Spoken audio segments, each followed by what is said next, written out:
Order, please. The Subcommittee on Supply is called to order.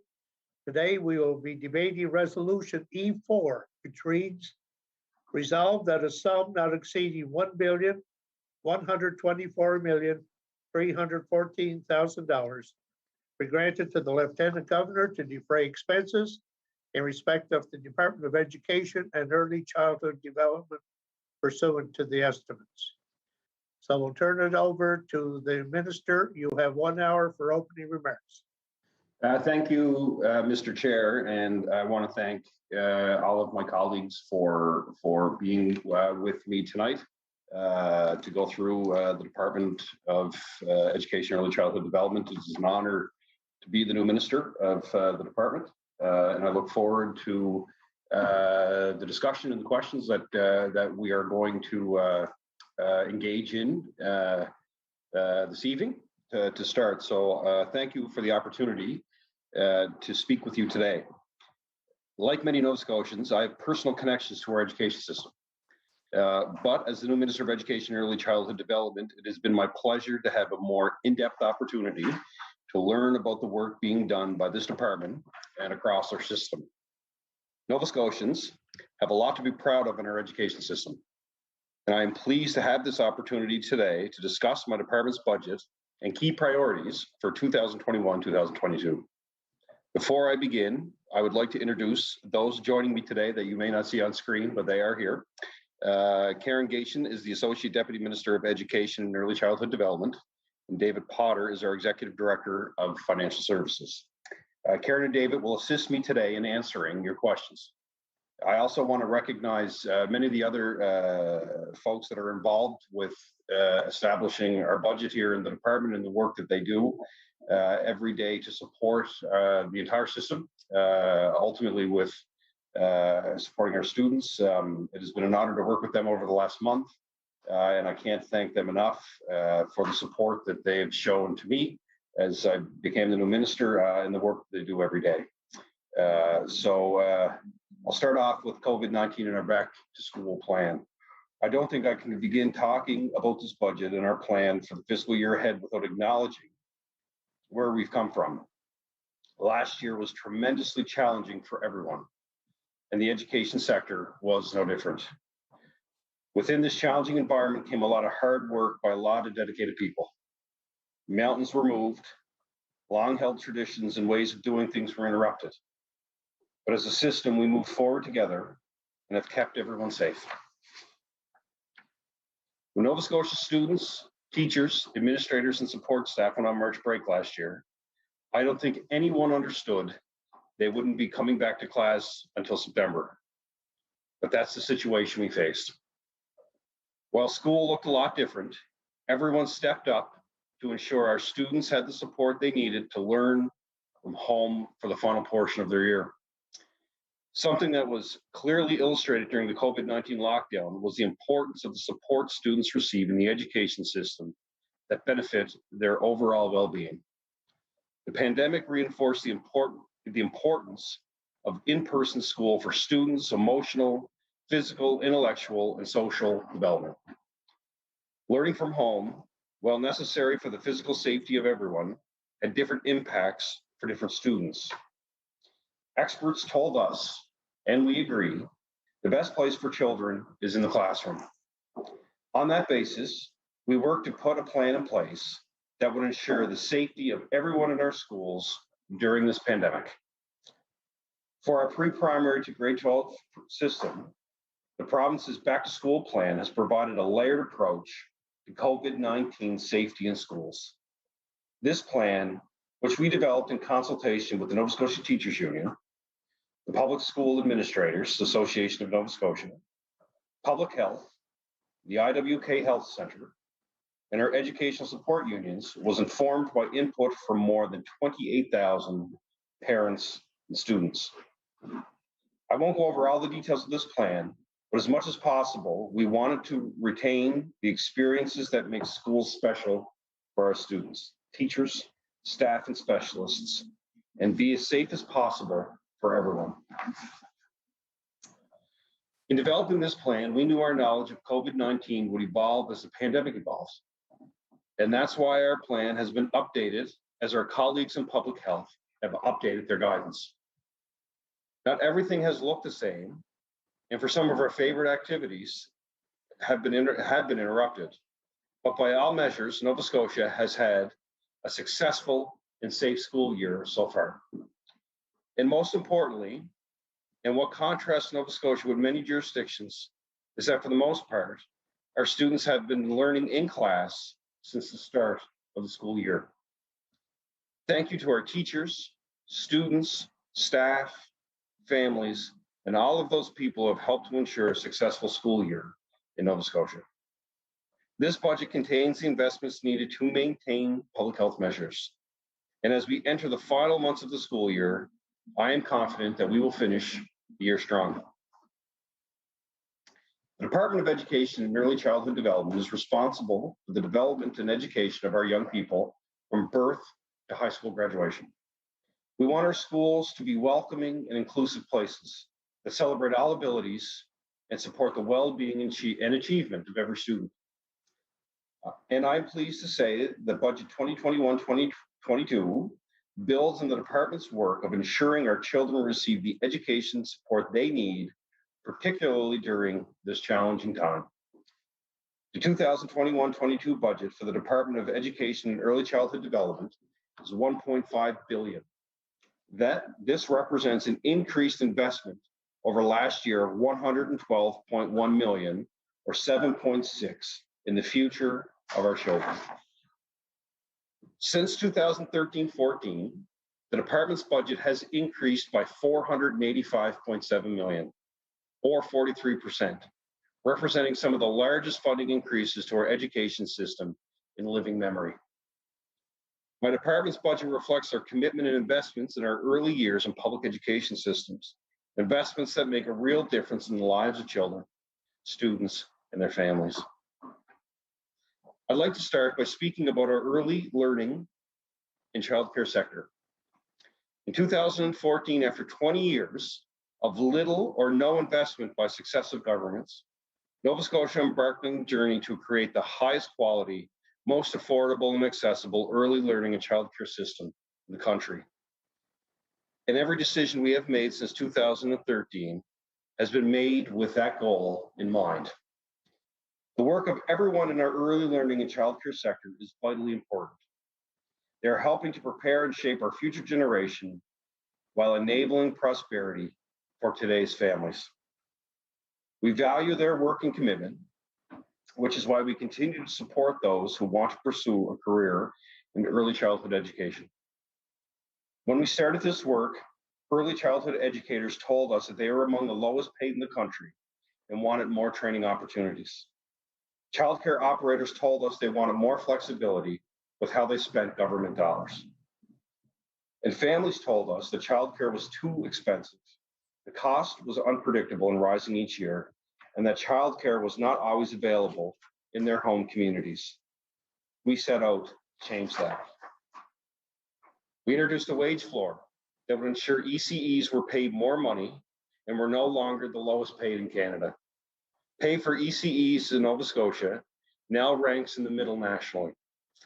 We created more opportunities for ECEs to complete additional training, including those from African Nova Scotian and Indigenous communities. With more training comes higher quality care for our children and higher wages for ECEs. We allowed childcare operators to use the money government gave them to best suit their business needs, all to ensure long-term sustainability. We limited the increases that childcare centers could charge families so that families could manage their childcare bill with greater certainty. Our childcare subsidy program continues to provide more support to eligible families who need help with their bills. Currently, the subsidy program supports over 4,000 families in Nova Scotia. We know in Nova Scotia, not all families live in Halifax, Truro, or Sydney. So we created childcare spaces in communities that needed more. And we introduced the universal pre-primary program so that every 4-year-old in the province has access to a high-quality early learning program. The provincial rollout of pre-primary is now complete. And this year, the program welcomed more than 6,000 children. Since its inception, more than 14,500 Nova Scotia children have benefited from pre-primary. Access to 4-year-olds has increased from only 1 in 4 children accessing childcare to 100% of Nova Scotia's 4-year-olds having access to this important early support. The research is clear that having early learning in schools helps with transitions for children. They become more comfortable in a school setting, and they know the teachers and administrators when they arrive in grade primary.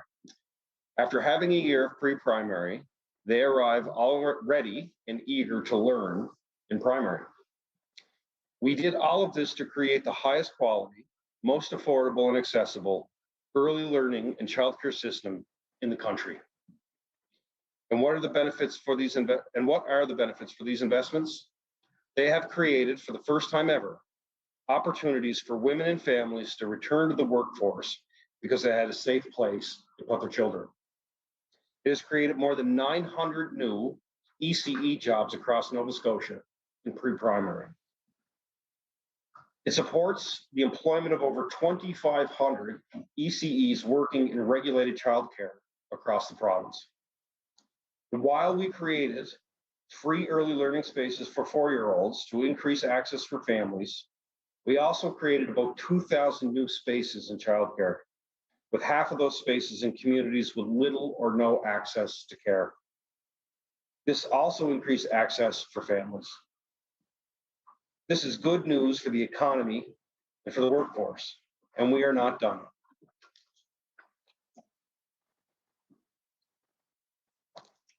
As I said, when I began my remarks, last year was unlike any other.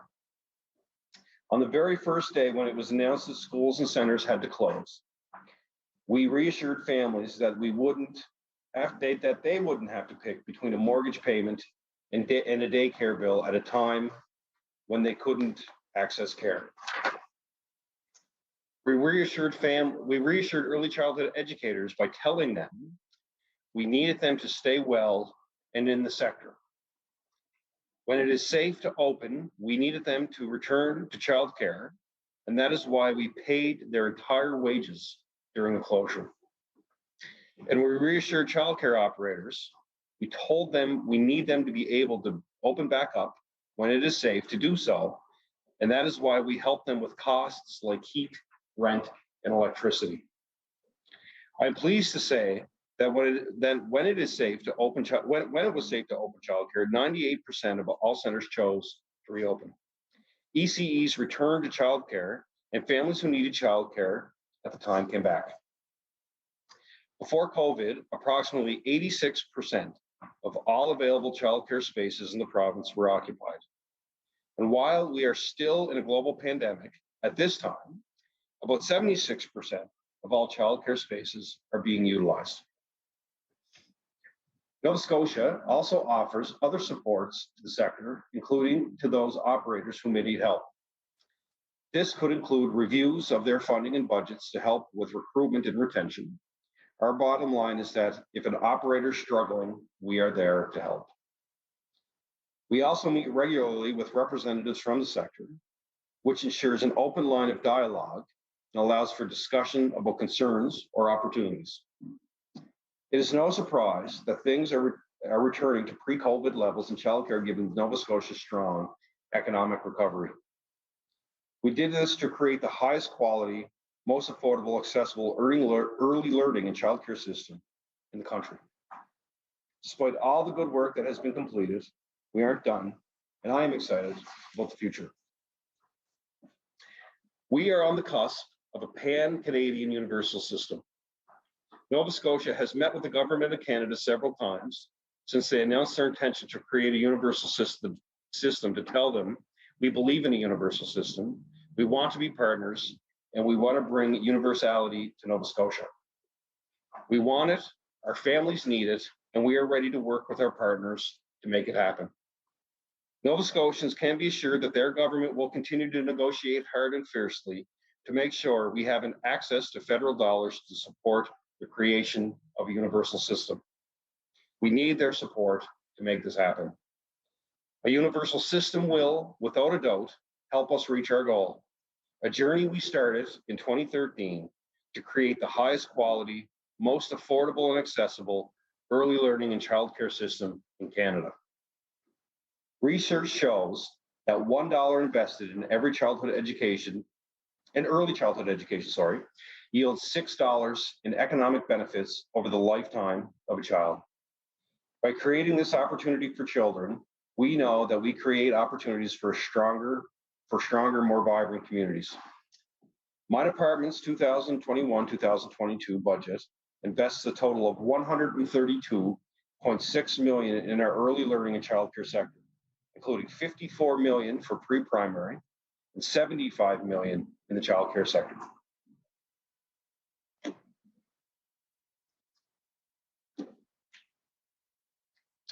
Nova Scotia's 370 schools, almost 9,000 teachers, and over 5,000 administrators and support staff welcome more than 121,000 students every day from pre-primary to grade 12.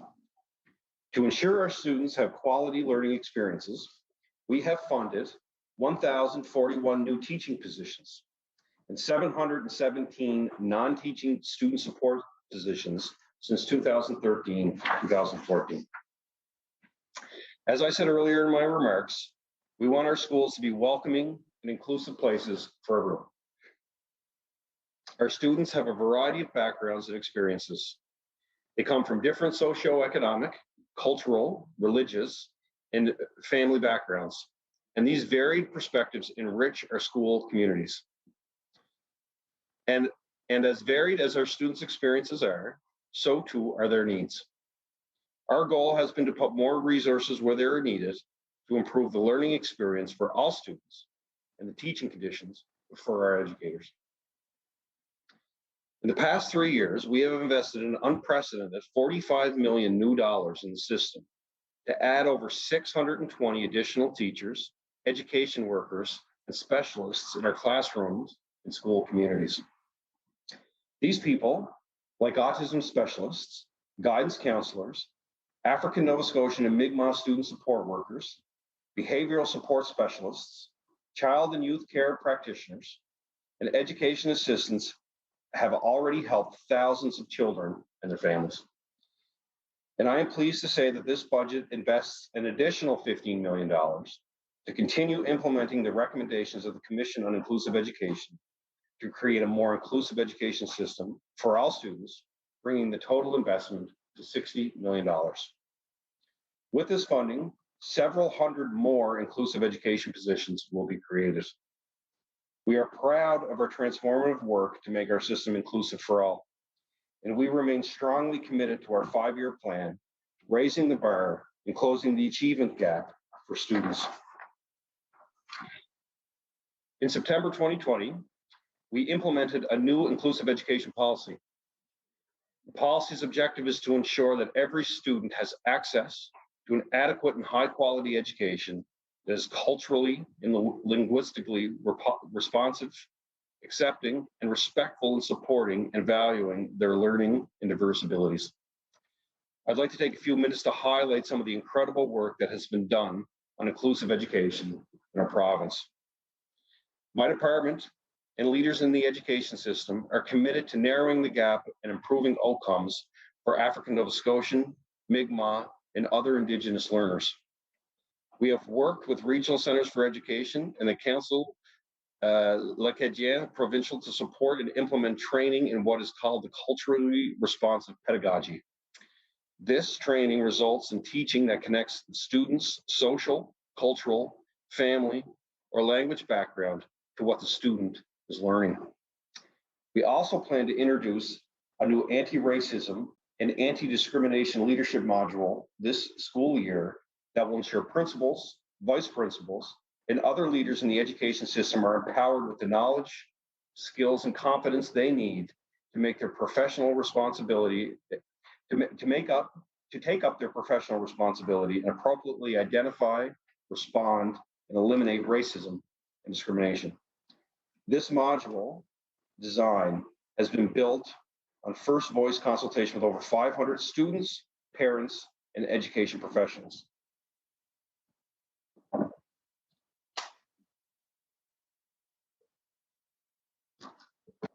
I apologize, it's Council Scolaire Acadien, so I pronounced that wrong in my speech, so my apologies to everyone. So there are 7,796 students in our education system who self-identify as being of African ancestry. Inclusive education compels us to address the known opportunity gap that exists for these students. To close this gap and improve outcomes for African Nova Scotian and Black learners, we have developed the African Nova Scotian Education Framework. This framework identifies the knowledge, practices, and processes which ensure Black learners feel accepted, safe, and valued so they can best learn and succeed. We have also prioritized the wellness of African Nova Scotia students. Regional coordinators of African Nova Scotia education have been hired in 7 of our 8 regional centers for education and Council Scolaire Acadien provincial to lead the discussions and decisions on academic achievement, wellness, and parent guardian empowerment for Black students. We are also increasing authentic learning resources which explore African Nova Scotian and African Canadian experience as part of our shared history, as well as the Mi'kmaq knowledge system, which weaves Mi'kmaq and other Indigenous experiences into the fabric of learning. This approach helps students and teachers understand the importance of relationships and why Nova Scotia has evolved into a prosperous province we are today. As we celebrate, we are all 3 people.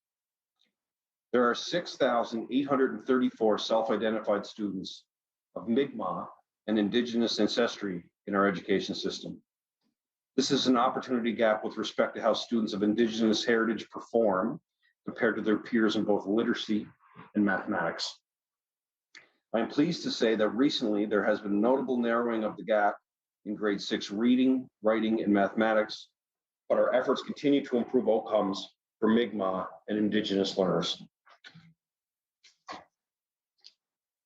These efforts include treaty education, for which a curriculum development framework has been created in partnership with the Mi'kmaq and other provincial departments.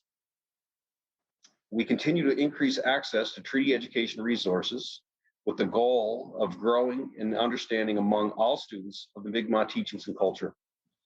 This also helps Mi'kmaq and other Indigenous students gain a strong sense of identity, pride, and belonging in the public education system.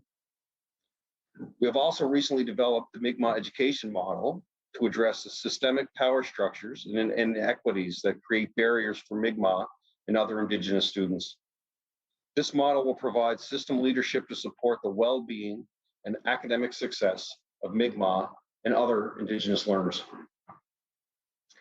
Mi'kmaq education coordinators have been hired in all regional centers for education and Council Scolaire Acadien provincial to lead discussions in decision-making, achievement, well-being, and parent and guardian empowerment, and community engagement. My department is also supporting our 2SL LGBTQ+ learners, including partnering with the Youth Project to deliver programs, training, and workshops for youth, teachers, and staff. This builds on previous initiatives, including provincial guidelines to support transgender and gender nonconforming students, modifications to Power School so the preferred name of the student appears on all school documents and that their preferred pronoun is honored, and changing practices so a gender marker of X is available through Power School. We also continue to improve supports for students with diverse learning needs.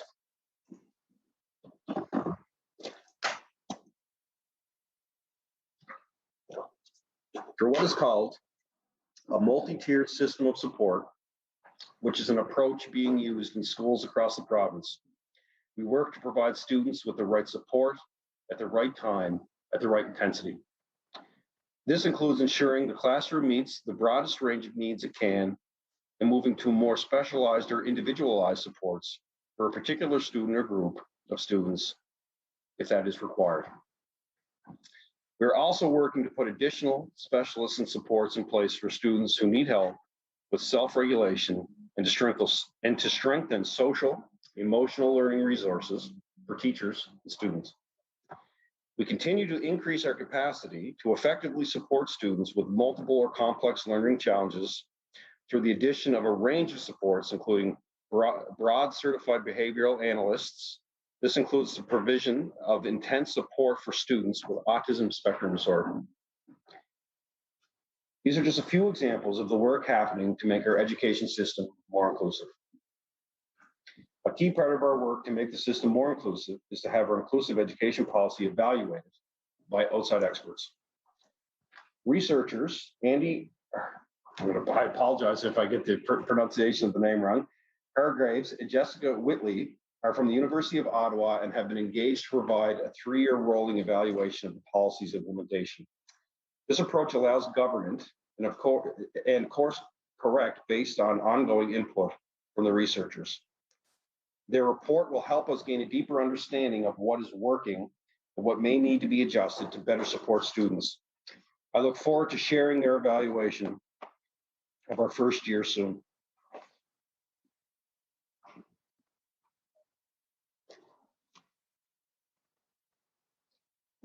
Now I'd like to talk about our capital plan. Right now, despite a global pandemic, Nova Scotia is thriving. We have families choosing to live, work, and play in our province, resulting in unprecedented population growth. In February, my predecessor updated Nova Scotia Schools' capital plan. This plan allows us to manage this growth, modernize our schools, and create new opportunities for students in areas like technology and the environment, as we design new modern learning spaces. Through this plan, 13 new schools are being built. 4 more are receiving major additions or renovations, and the final 4 P3 schools are being purchased. Some highlights include a new pre-primary to grade 8 elementary and a new grade 9 to 12 school in Bedford. These schools will be co-located to maximize outdoor space and some efficiencies like heating. Adjusting the size of the new J.L. Isley and Spryfield to accommodate population growth and a new grade configuration. A second gym and theater for the new Breton Education Center in New Waterford.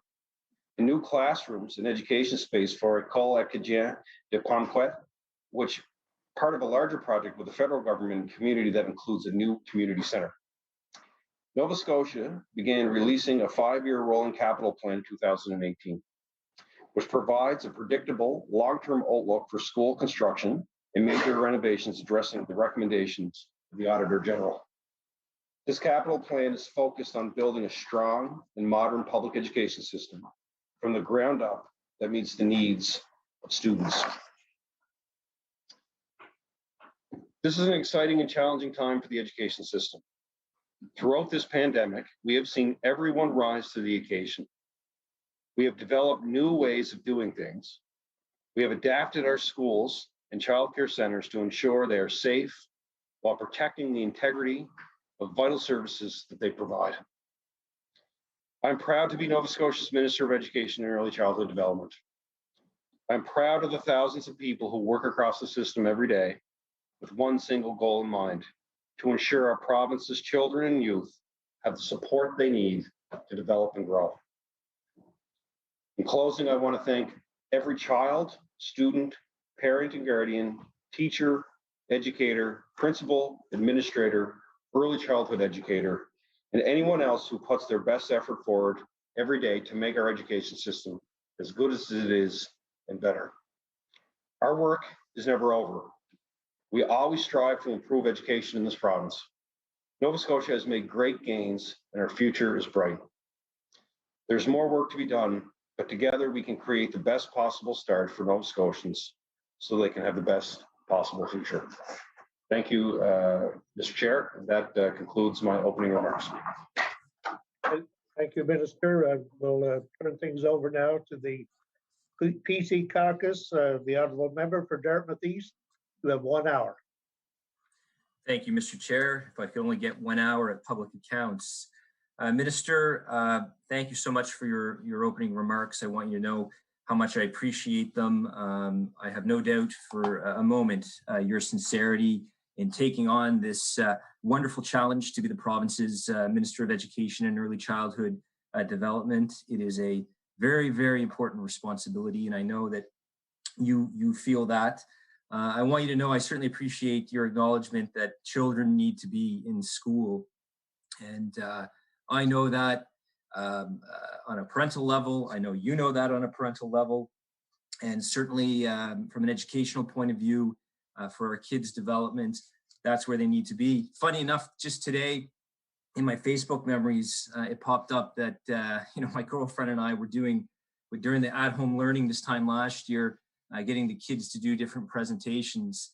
And boy, you have a sense of gratitude, knowing our kids are in school, sending them off to school this morning. You certainly have that sense of gratitude, specifically with, what's happening in the rest of the country. So I certainly appreciate your opening remarks. I want to thank you and the staff at the Department of Education and Early Childhood Development for their ongoing work that they do to support our students, families, and our communities.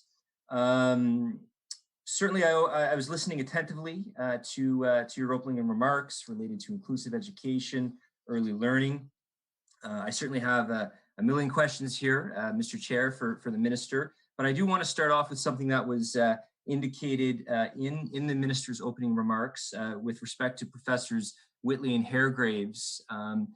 Inclusive education and its ongoing strengthening of that model is something that I'm very passionate about. So could the Minister be more specific as to the timeline when we can expect that report from Professors Whitley and Haregraves? The Honourable Minister.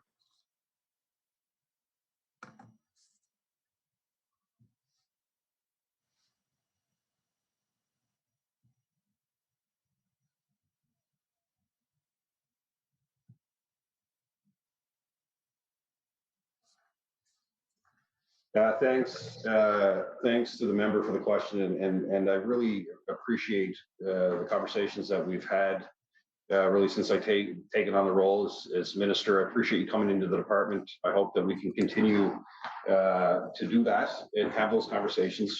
I have a lot of respect because you are an educator first and foremost. Before we all had jobs before we became politicians, but I respect the fact that you come from the sector and that you bring a lot of knowledge and a lot of experience, not only as an educator, but with your interactions with students and staff on a daily basis. I want to start off by saying that, and to the member, I hope we can continue to keep the open dialogue to ensure that that as stuff arises, that I want your feedback on policy that we're going to be developing. There's some things that I want to look at while I have the honor of being minister of this department that I think we can do together to support kids, particularly on the report. So we actually have the report now. We're just kind of going through the report now. So I don't have a specific date on it, but we do have it. We're going through it. Staff is going through it, and then I'll be talking a bit more about it in the future. I think what I want to reiterate as part of that question is that there's 15 more million going into this budget. This brings us to $60 million to support inclusive education. What that represents when it comes to a staffing perspective, you're looking at over 250 more positions this year that will cover a broad range of supports for students. This has been a commitment that we have been passionate about as a government, that we knew needed to happen, and one that I personally see every day how hard these and how dedicated these teachers are and these educators are to these students. My wife is one of those teachers who takes great pride in the fact that she is a learning center teacher at home.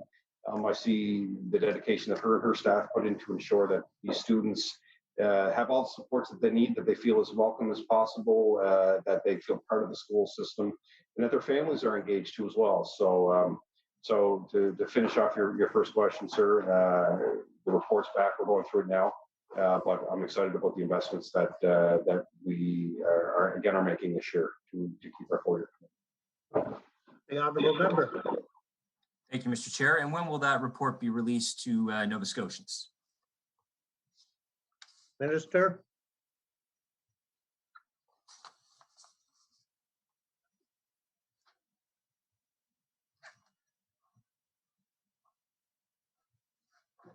Yeah, so just to reiterate, we have the report. We're going through it.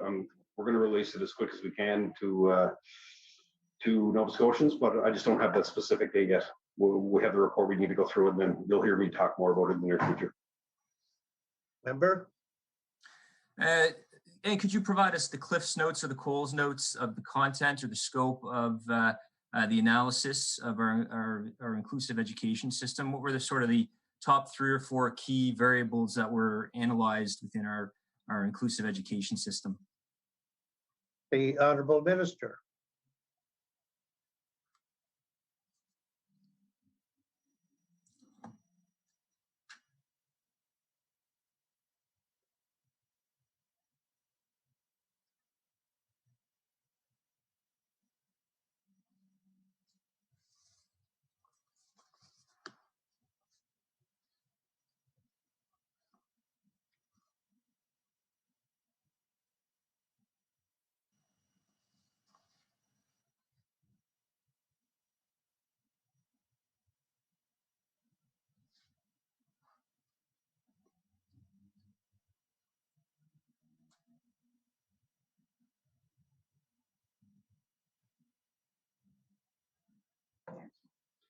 Thank you, Mr. Speaker, through to the member. So the report, our response to the report is coming very soon. So there are a number of aspects that I'll talk about when I actually release it. I think it's important to recognize that this was one piece that that we were working with the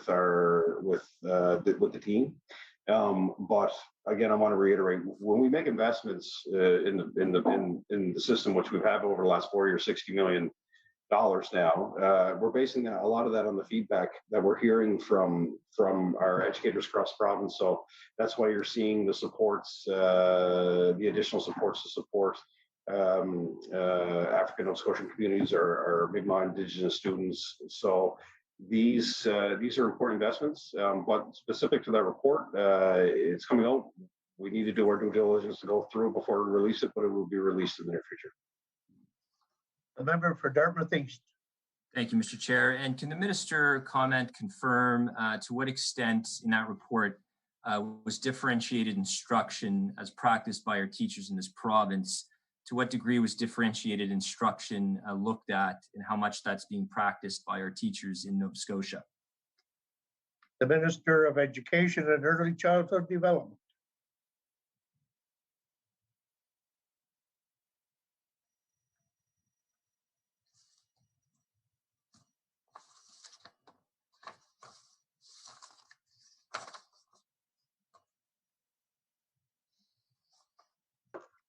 So thank you, Mr. Chair, to the member. So what I'll say at this point is that it's part of the multi-tiered approach to the system. But again, this report will be released in very short order. So I'm going to reserve my comments specifically to the report until I give staff the ability to do the job, go through the report, and then we'll release it to Nova Scotians when we're ready. But that's going to happen very soon. The Honourable Member. So thank you, Mr. Chair. So it's correct to say that you're not prepared to commit to a date, a general timeline as to when this report will be made public to Nova Scotians. Is that correct? Minister. So what I am committing to today is that we're going to release the report in short order. I'm going to allow our wonderful staff here in the department to do their work with our partners. But what we're committing as a government is another $15 million towards inclusive education. So again, based on the feedback that we're receiving in the system, another 250 positions will be added to the system this year to support students across the province. So that's really the big commitment from government. That report is coming. It's important to us, but we have to let staff do their job before I'm going to get into details. And we will release it to the public, and I'm sure we'll have a wholesome conversation about what the report says. Member. Thank you, Mr. Chair. I'd like to switch gears a little bit to the minister with respect to school staffing, specifically within the largest regional center for education here in Nova Scotia, the HRCE. Over the past few days, I've heard a number of concerns from our teachers and administrators with respect to staffing, how staffing is being allocated. So there's a couple questions I have regarding that within the HRCE. My first question is, can the minister confirm, is grade 9 and 10 being desemestered in grade 9 and grade 10? Minister.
Thank you, Mr. Speaker, through you to the member.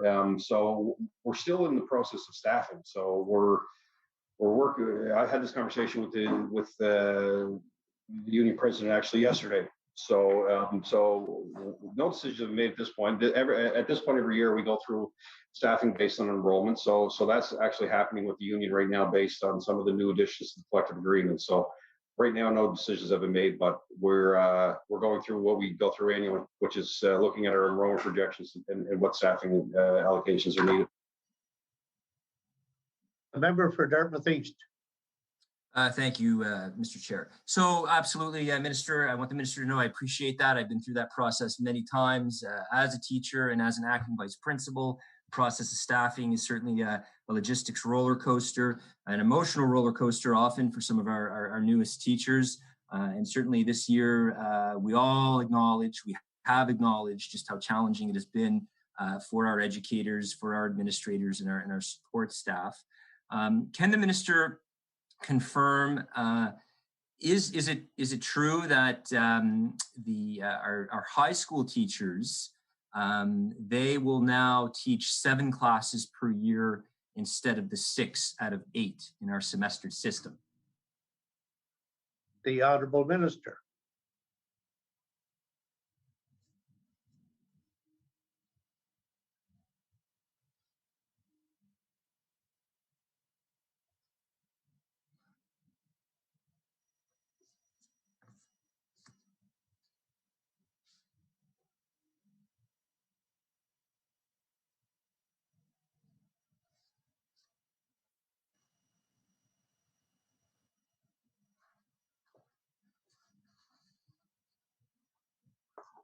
Okay, thank you, Mr. Speaker, through you to the member. So I think one of the most important aspects of your question is that under the new collective agreement that was ratified with the union, there's a 12.5%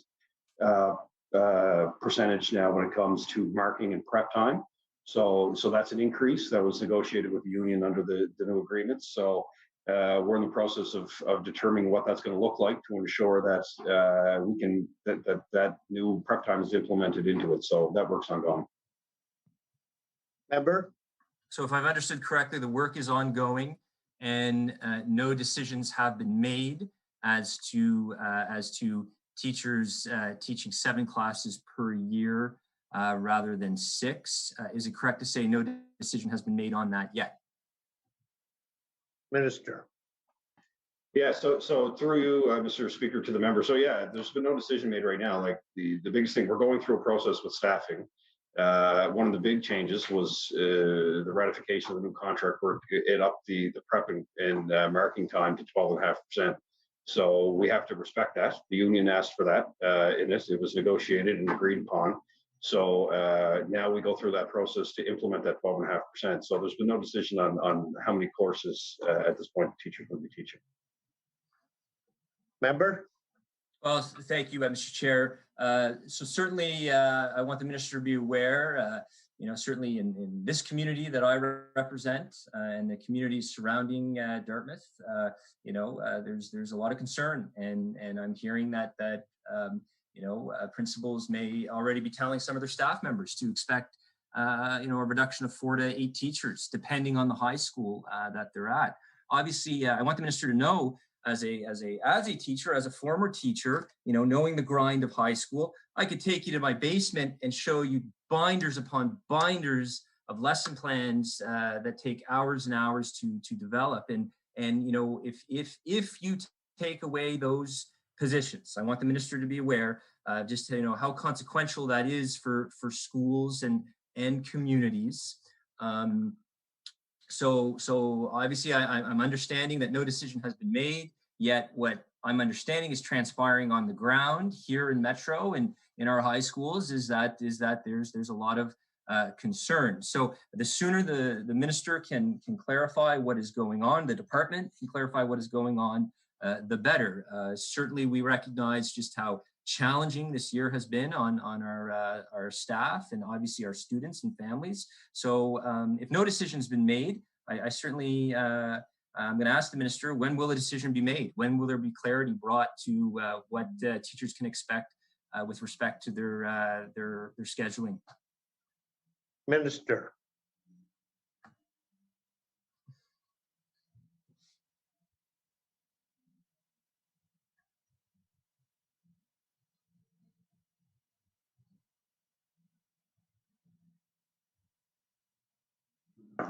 So thank you, Mr. Speaker, through you to the member, and I agree with you. This is, of course, we don't want. We want to make sure that everybody is aware as quickly as possible about what the future holds. And I also want to reiterate your comments about how unprecedented this year has been, and thank our teachers for looking after our kids really in a time of great uncertainty. They really have been the foundation of ensuring that our kids not only are in the classroom learning, but also ensuring that our kids are receiving the supports that they need. You said this to me before in the conversations that we've had, is that we both agree, and I'm sure our colleague agrees from the NDP that our kids belong in school.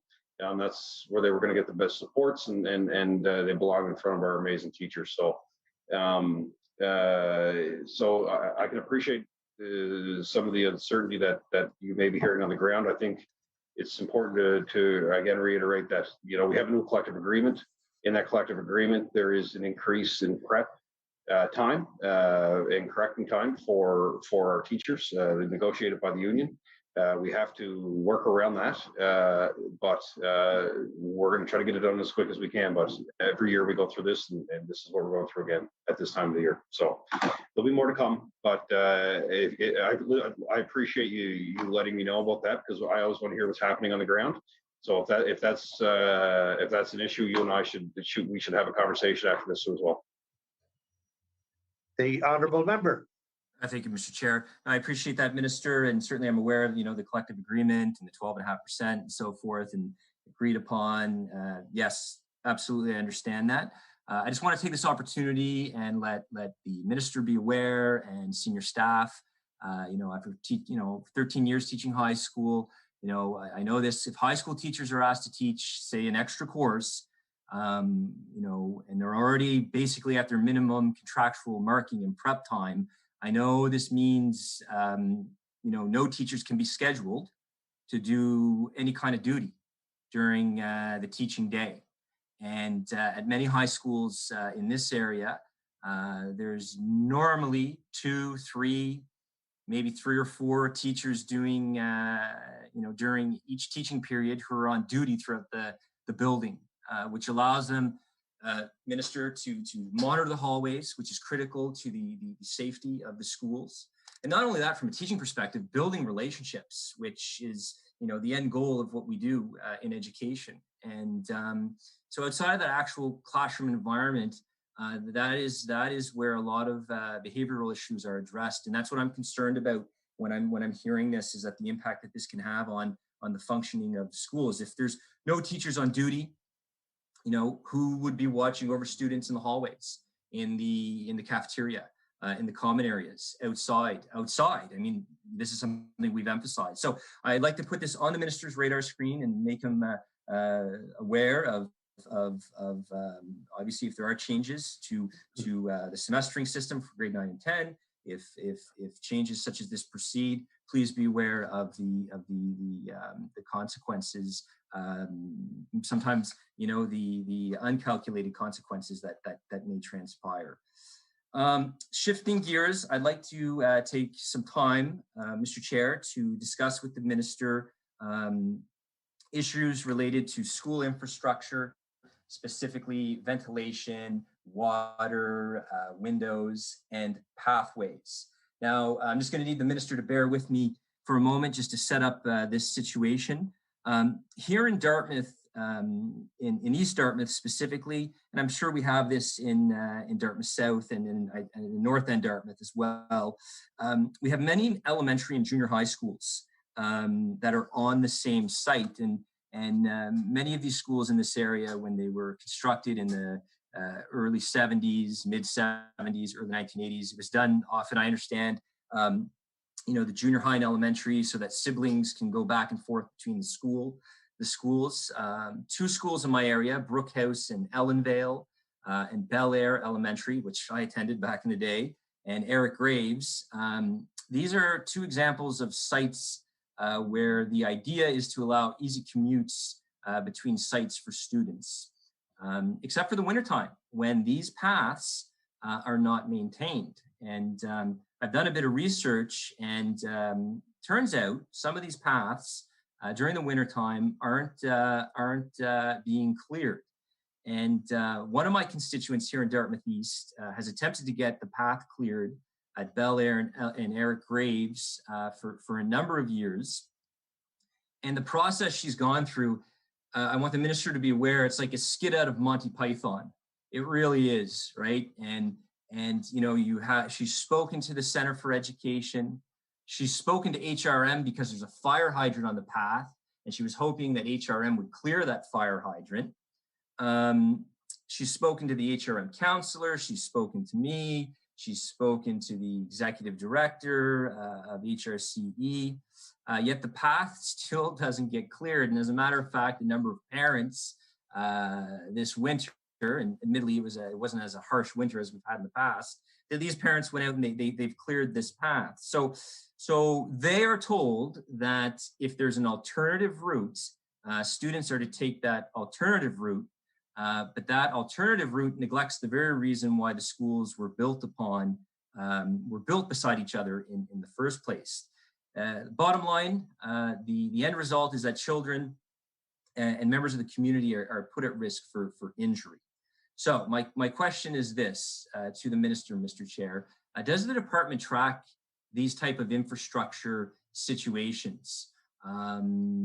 Obviously, you know, my understanding is that this happens in quite a few schools in HRCE where there's an alternative route. Kids are encouraged to take that alternative route, to take the streets when those paths aren't being cleared. So is the department tracking how often this is occurring? The Honourable Minister. Yeah. Thank you, Mr. Chair. Through you to the member. We don't track it, but I'm happy to pass it along to our operations folks. So if you, I almost called you by first name. If the MLA would like to just send me a note on it, that'd be great. We'll make sure that that we look into it. But do we track it? No, but you know, we always want to make sure that if something like this comes up, that we address it. Member? Thank you, Mr. Chair. And certainly, you know, all the due process has been followed. I want to assure the minister of that. And obviously, you know, bringing an issue like this in this format, obviously all other options have been exhausted. It's certainly, you know, the end goal here is to make the department aware. And I'm curious, you know, to what extent is the department, tracking these things. And I certainly recognize, obviously the Centers for Education and CSAP, they have a level of autonomy and they're monitoring these things. But again, it's a level of frustration that parents are having. And at the end of the day, they just want their kids to get from point A to point B safely. And obviously, I'm curious too, how many other schools, in this area and throughout the province have similar designs, and parents and students are being told that these connecting paths won't be maintained if a street option is available. And certainly nothing, annoys parents and guardians more when the infrastructure isn't working in their favor. So just as long as this is on the radar screen, and I appreciate the Minister, Pratt, we'll have a chat about that. Obviously, the frustration here for these parents is they're caught up in a bureaucratic maze. They have to jump through hoops to get a path cleared in order to keep their kids safe. And I want the Minister to be aware, the HRCE has indicated that if other street paths are available, they should be used. So again, I'm just curious, to what degree they, that this is being tracked. Obviously, I know that, that's something you've said that isn't, but just definitely want it on the radar screen. With respect to school ventilation, there's been a lot of talk about school ventilation. Certainly, many, the school I taught in Dartmouth, some of the windows, Minister, they wouldn't even open. I've heard it from a lot of teachers, concerns about ventilation. So can the Minister clarify, how much was invested to deal with school ventilation, and moving forward, how much more will be invested to ensure all schools have adequate ventilation? The Honourable Minister of Education and Early Childhood Development.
Thank you, Mr. Chair, through the members. So in regards to ventilation, we work very closely with public health on what we need to do as a department to support the regional centers to ensure that we're doing everything we can based on public health guidelines. So we've spent $1.6 million in enhanced checks in the last year for ventilation to ensure that we're doing everything we can in the schools across the province, again, based on our feedback and our support from public health. Of course, we do our normal checks throughout our operations annually to ensure that if we need to do any work to the ventilation systems, that we do. I'll finish off by saying that all of this stuff was all very important to Nova Scotians that we did this work during the last year, especially during the last year. We do our work annually, but our schools are safe. We're following the guidelines. We've been open for the year. We haven't had, very fortunately, we haven't had any in-school spread of COVID. And we're going to continue to follow public health. We're going to continue to follow the guidelines that they want us to follow, and we're going to continue to do the checks that are necessary. Thank you, Minister. Following public health protocol, we're required to take a 15-minute COVID break. So we'll return at 6:31, at which time the member will have 29 minutes left in his first hour. So 6:31, we're back. Thank you. Thank you. Thank you.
want to tell you, you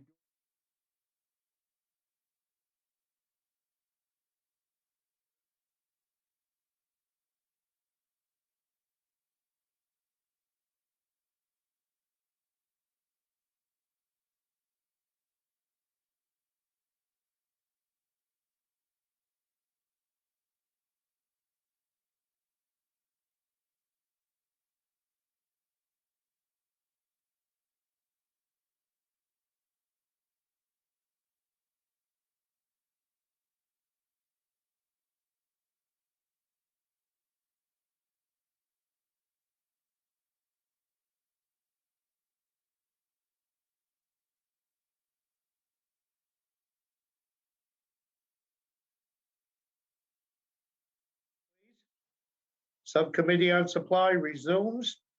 I'll turn the floor over to the honorable member for Dartmouth East with 29 minutes left. Thank you, Mr. Chair. I'd like to return to my line of questioning on school infrastructure. This question relates to deferred maintenance. And I know our schools throughout Nova Scotia, some of them, they suffer from that deferred maintenance. And obviously, I certainly recognize that making decisions regarding a budget sometimes comes at the cost of infrastructure. And that's really unfortunate because, I think we'd all acknowledge, our students, they respond to the environment that they're in. And ideally, we want to have at all times the best environment, physical environment for our students. My 4 years being education critic, I've had the opportunity to travel the province, visit many schools. Obviously this is pre-pandemic when this would occur. And you look at the state of some of our parking lots, to borrow a phrase from the MLA for Guysborough, it's like Scud missiles hit some of these parking lots. Like just watching some, parents drive into the parking lots, it's like a scene of a Mario Kart. Obviously, this is an issue, and it's an issue for some of our schools throughout the province. Parking lots, windows. These are two classic examples that I illustrate. So my question is this: how much does the department invest to ensure school infrastructure is maintained at an acceptable level? The Honorable Minister of Education and Early Childhood Development.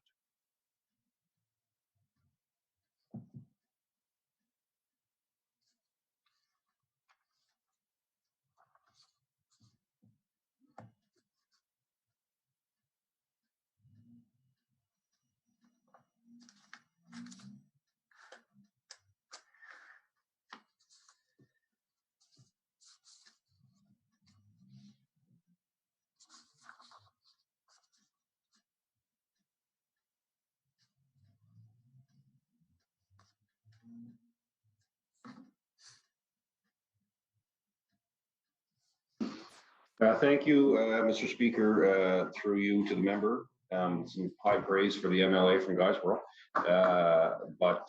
yeah, I'll tell him what he said.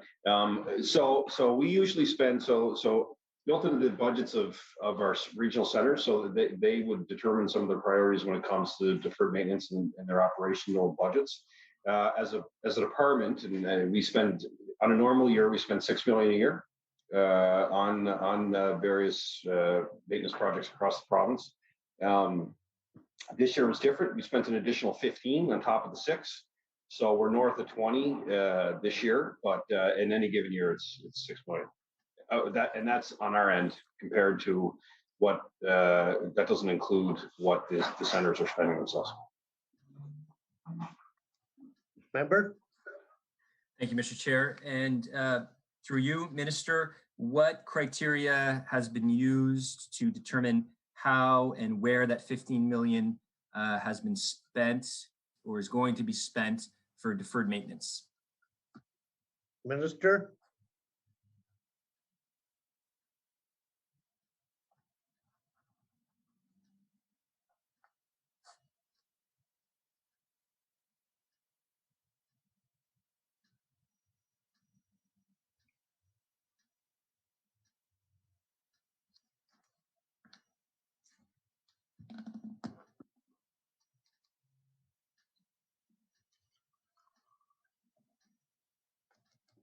Thank you, Mr. Speaker. Through you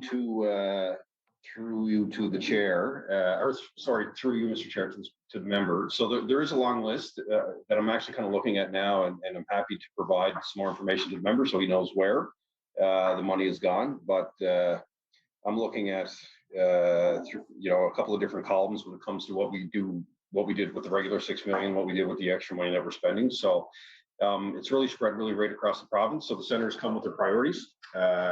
We build it into the plan based on what their needs and wants are.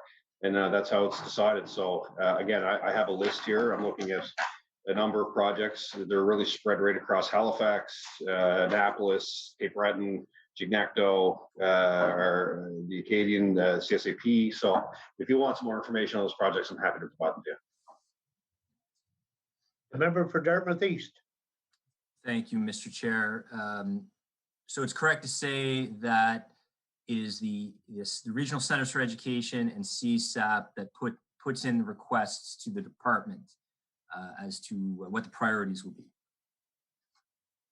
Minister.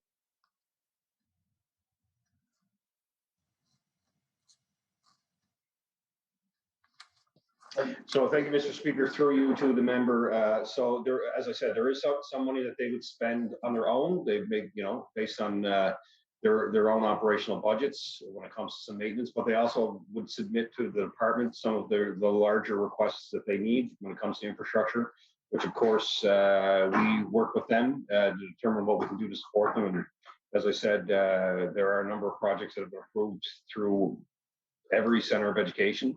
To support their requests. So ultimately, they're making the priorities. They have some of their own money to do it, and also we have money to provide to support them. The honourable member. Thank you, Mr. Chair. And could the minister provide an update to us as to when all the issues with school water will be fixed? Could the minister provide some concrete timelines? The honourable minister.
Okay, thank you, Mr. Speaker, through you to the members. So I'll start off by answering the question with, we have safe water in all schools.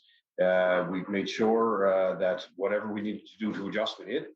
So I want to reiterate that to everyone here is that we have clean water in schools, and we continue to, and we will continue to have it. In regards to the infrastructure piece that the member is asking about, We're spending 2.7 million on the bottle filling stations that are going to go into the schools. So the actual installation of that will be done by September, really, for the next school year. There are some other steps that we need to take after we implement them, but particularly on the infrastructure side, 2.7 is what we're investing to ensure that these new stations are put into the schools that need them. Member? Thank you, Mr. Chair. And what's the timeline for the completion of the remediation of this infrastructure in our schools? What's the timeline? Minister?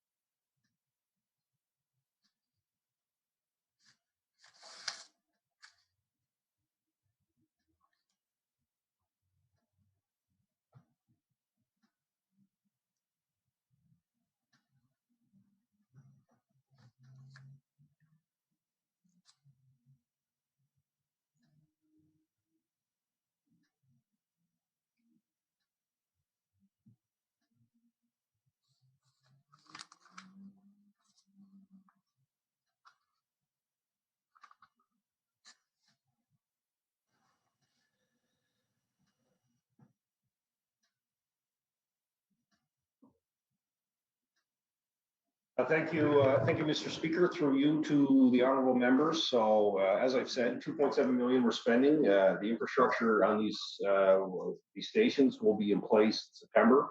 There's still, as part of the remediation process, like we still have some tests that we'll need to do after to determine if everything is meeting guidelines. So that has to happen after they're installed, of course. It's part of the remediation plan. We feel confident that it's going to address a lot of the issues that we had in some of the levels of testing. But 2.7 infrastructure will be in place. We'll test, but in the meantime, every school will continue to be supplied with safe drinking water, and there'll be safe drinking water in every school. Member?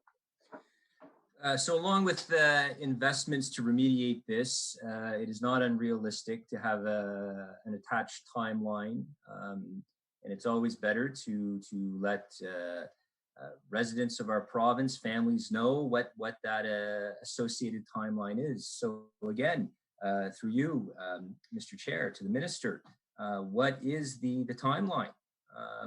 When can Nova Scotians expect the remediation of this? Thank you. Yeah, thank you, Mr. Chair. Through you to the members. So the most important thing for parents and families in Nova Scotia is that there's safe drinking water in every school. So that will not change. That is something that we, of course, are going to continue to do.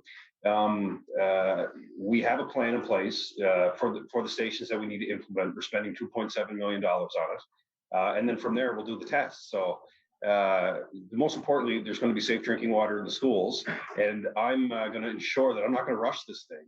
We're going to do it right, and we're going to make sure that if the station addresses it, great. If we need to do additional remediation, we'll look at that. But we have to trust the fact that these things are going in place, and that we need to follow the proper protocols to ensure that we do all of the remediation. The remediation plan just isn't installing these things. We have to go through a number of tests to ensure that quality is there and that the levels are met. But the most important message to parents and families that our schools are safe and that schools have safe drinking water. The honourable member for Dartmouth East. Absolutely. We all know that they're safe. No one denies that. I certainly send my 4 kids every day with the confidence that the school that they access at, the water they access at school is safe. No doubt about that. Okay, so let me ask this then. Will all of the results be made public once these tests and remediation are complete? The honourable minister.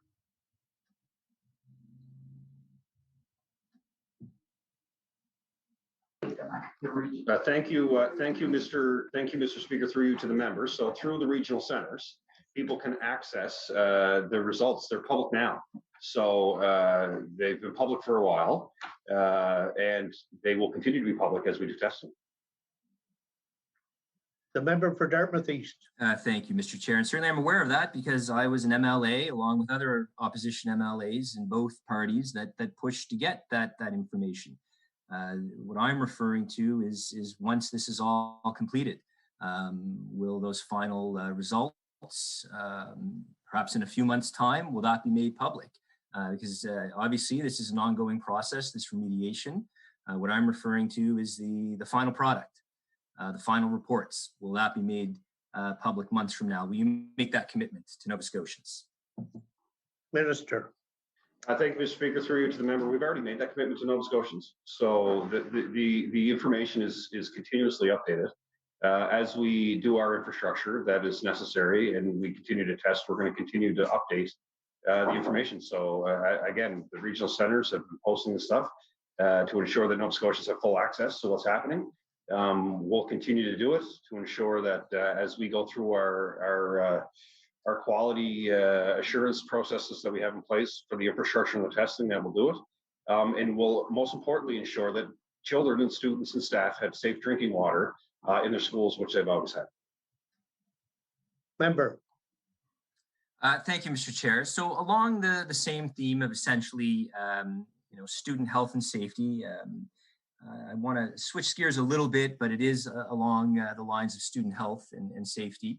The Minister and the Department is probably aware that on March 8th, the Nova Scotia Health Authority, they issued a drug alert indicating that public health received reports from a community organization in Metro who witnessed 2 drug overdoses. And both individuals used what are known as sweet tarts or Xanax, which apparently is a multicolored like candy. Now these overdoses, I understand, were resistant to naloxone. Look, this is terrible, and I know it chills us all to the bones that people are dying from drugs. And some of these are disguised as children's candy, and heartbreaking doesn't even begin to describe what's happened and what is happening when it comes to opioids.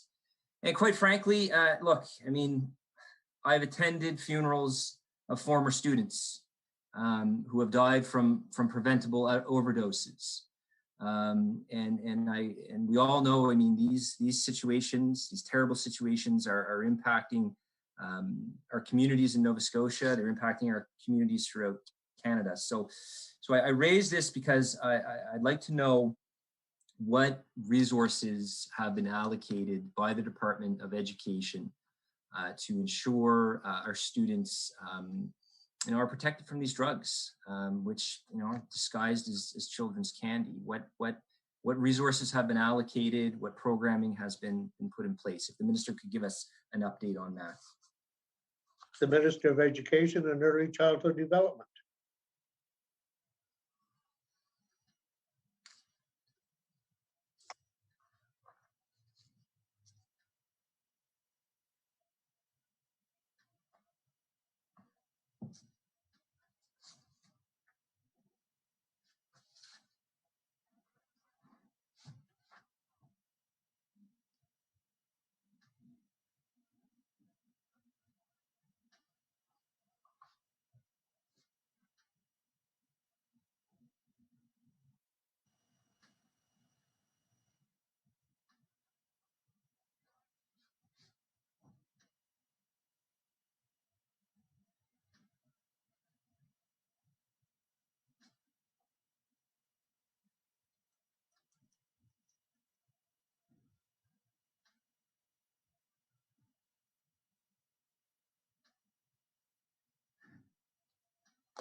Thank you, Mr. Speaker. Through the member, the member's absolutely correct. It's heartbreaking, and I've had those experiences too with family and friends at home, and my heart goes out to my thoughts and prayers go out to those families. So it is very difficult, to comprehend that and how dangerous it can be for students. Just to answer your question in regards to what we invest when it comes to supports, it's really a community foundation. So we're involved as a department. We have our partners in health that are involved with this, whether it's the IWK or other healthcare stakeholders. Our local law enforcement within our communities are involved in the conversation. We design specific curriculum up to grade 9 when it comes to talking to students about the dangers of drugs and the impact it can have on their lives and really what the signs are to look for so they can support themselves and support their friends and families. So Schools Plus is a big part of that too as well. The money that we spend there, we invest 14 million in Schools Plus alone overall, and a chunk of that money goes towards initiatives like this. As well, as I've already mentioned, we have a health curriculum that this is part of to ensure that we bring our partners in and do our part to support information and education around the dangers that could be there for students. A member with about 8 minutes left in your first hour. Thank you, Mr. Chair, and through you, Minister, I thank you for your response. It sounds like there's a lot of good work being done. Sounds like there's a lot of moving parts to address this issue via our education system. But I want to take this opportunity to make a suggestion to you and your colleagues in the department. In 2012, one of my students by the name of Olivia Gelada, she died of an overdose, and she was 15 years old. And obviously, I think for any family that goes through that type of trauma, you've got to turn that to the best of your ability. You've got to turn that trauma into something positive and productive. And her mom, Dale Gelada, who's a resident of Dartmouth East, she's been a tireless advocate for curriculum reform and to ensure students learn about the dangers of prescription drugs and opioids.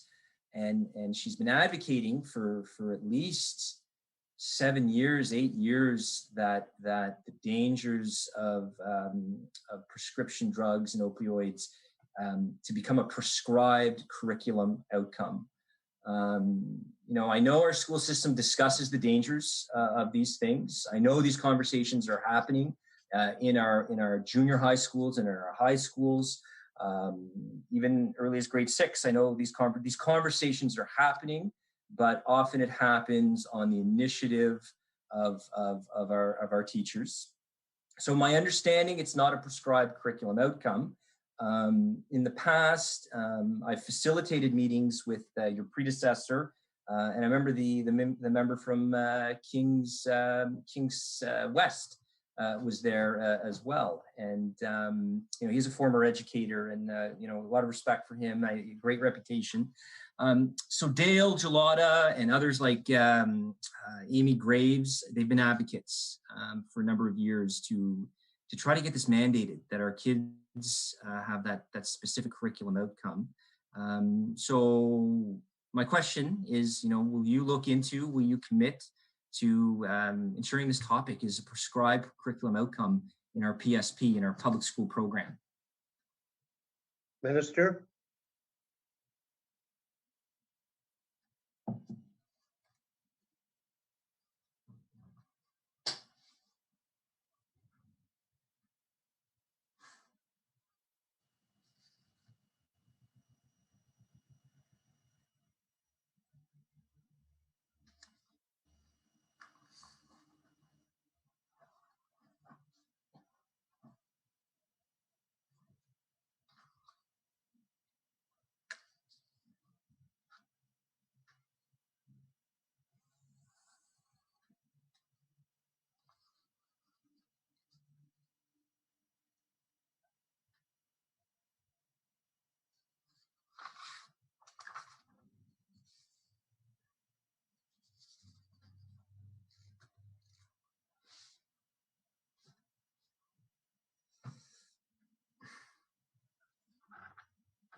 Thank you, Mr. Chair, through you to the member. So to the member, I really appreciate you telling me the story of that parent.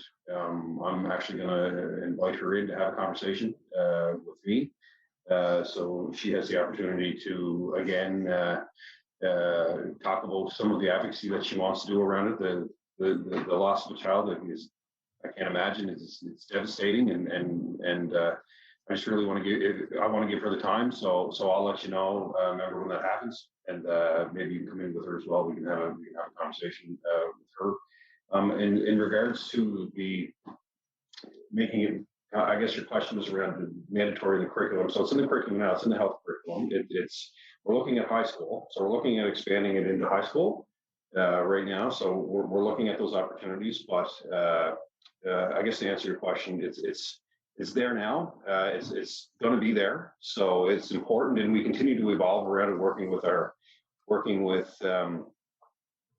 key stakeholders, because as you know, and as we all know, these things and the issues and the dangers that affect our students can change drastically, and they can change very quickly. So we want to make sure that we're as agile as possible to ensure that curriculum is designed not only with a broad approach to ensuring that students have all the information and support necessary, but also that we can change with a changing environment. So I answer your question again. It's in the curriculum now. It's there. It's really mandatory as part of what we do. A big part of it is we're looking at what else we can do at the high school level. Member with 2.5 minutes.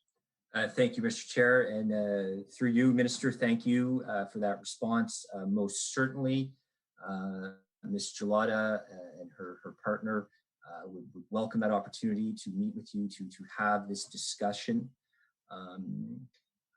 There is a difference between a specific curriculum outcome and a general curriculum outcome. And I see an opportunity here. I have your mandate letter in front of me. And the second point is to establish a framework for physical activity and healthy literacy for every student.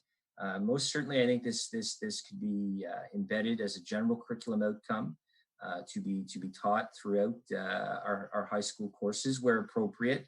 The end goal being, of course, preventative. And absolutely, I know it's being taught in our junior high schools.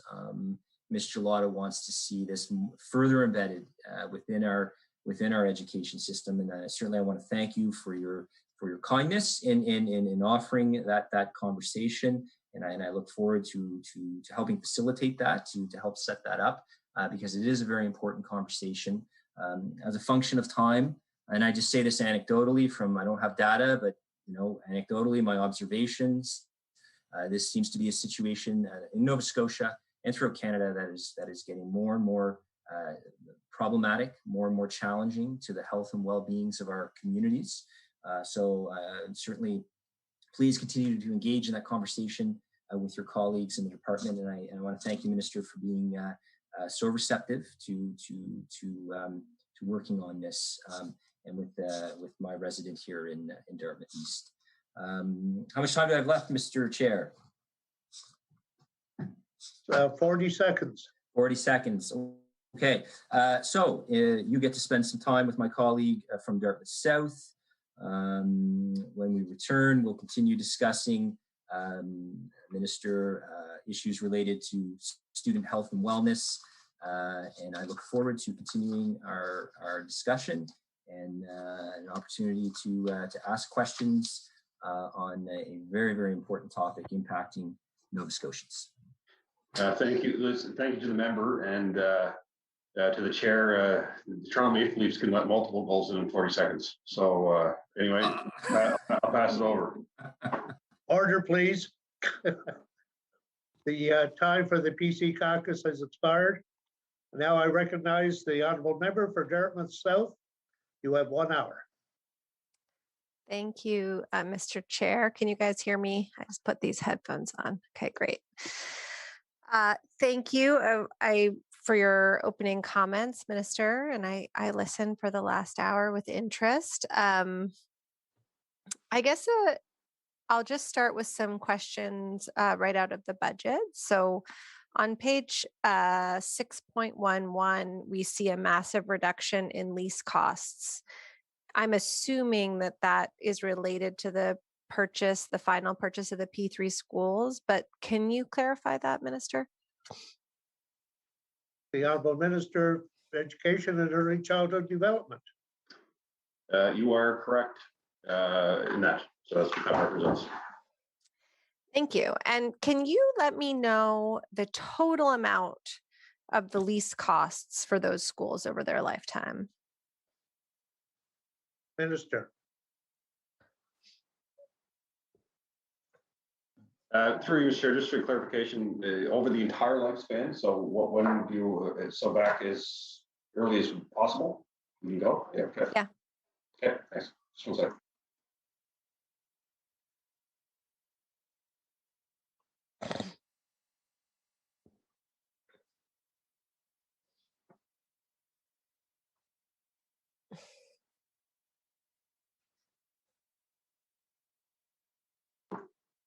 Through you, Mr. Thank you, Mr. Speaker. Through you to the member. We're gonna have to get that information. We don't have it here in front of us, but we'll do our very best to get it to you as quickly as possible.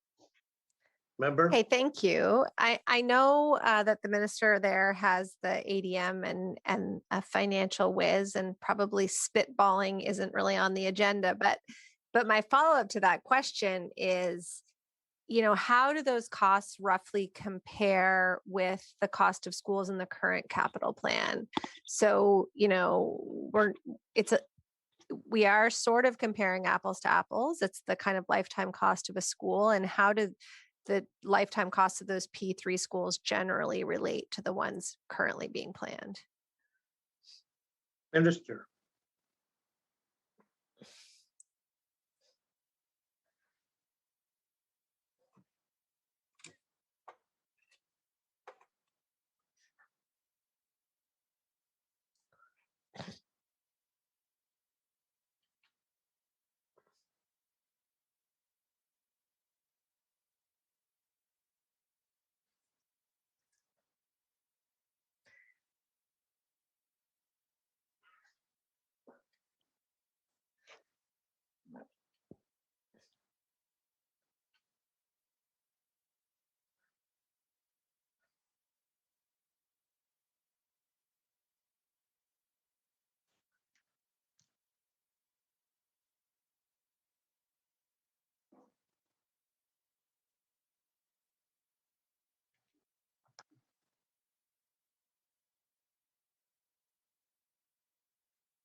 Okay, thank you, Mr. Speaker. Through you to the members. So just so essentially, when we looked at all of the schools, so regardless of when we bought it, so there was 39 P3s that we purchased in total for a total of $227 million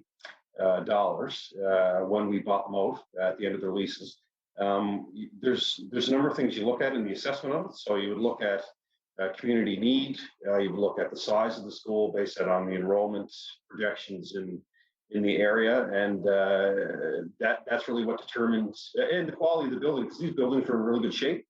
When we made the decision to buy them, that was a big piece of it as well. So, 227 million for 39. If you were to try to build 39 schools today, I would argue that it would be significantly more. I'm not not a designer or an engineer, but I know that with cost of construction now and what we're doing with our own capital plan, to build those 39 schools will be much more than actually what we ended up paying for at the end of the lease. So hopefully that answers part of your question, but I will follow up with some additional information for you.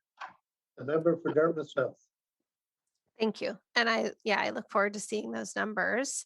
I'm going to transition into a subject that I'm sure the minister is like maybe getting tired of me talking about, but for every dollar invested in childcare, there is a $2.23 increase in the GDP.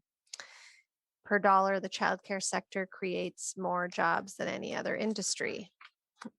Expansion in learning and early learning and care sector in Nova Scotia can in fact provide more short-term economic stimulus than investing in most other major sectors of the economy, which we have done.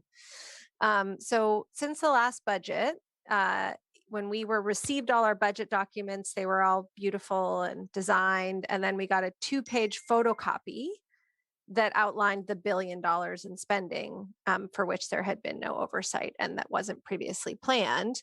And none of that was new provincial dollars for childcare.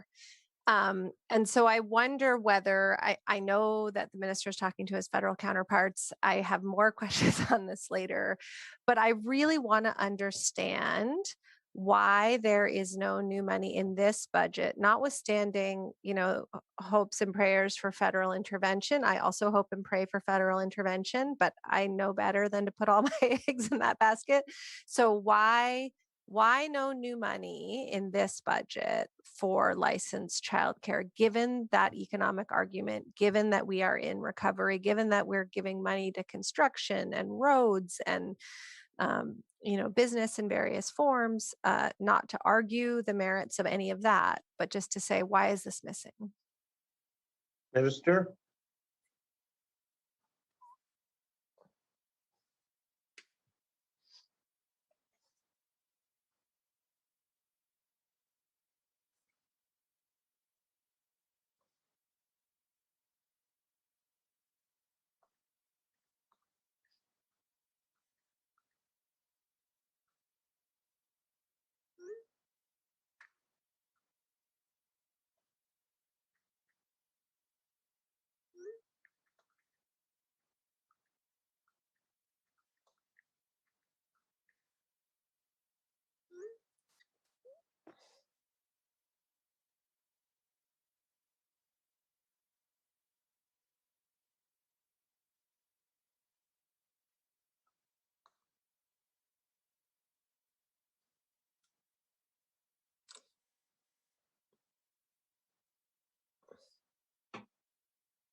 Thank you, Mr. Chair. Through you to the members. So I'm gonna, I won't go into the big long spiel about everything because we have made significant investments when it comes to childcare. I know you don't deny them. Of course not. There are things that we needed to do to get wages up and support communities that had limited access and we're 75 million in this budget, so it does represent a significant chunk of what we're doing.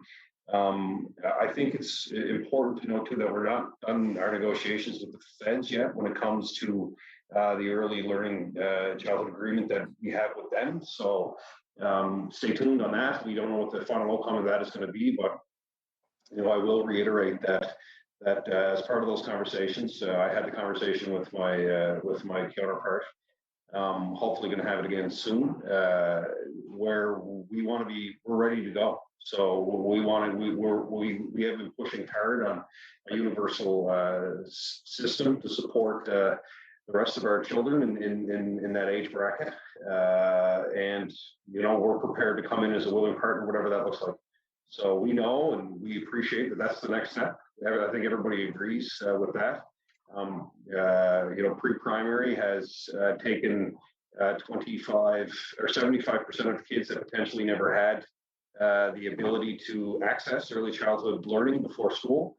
But we got to look at the rest of our age bracket now. So we got to determine what that looks like. I really want to thank our ECEs because they, and I said this during our late debate, you know, they're amazing ambassadors for our province. They look after our kids. They have opened and are back to work after the pandemic. The majority of our centers are open.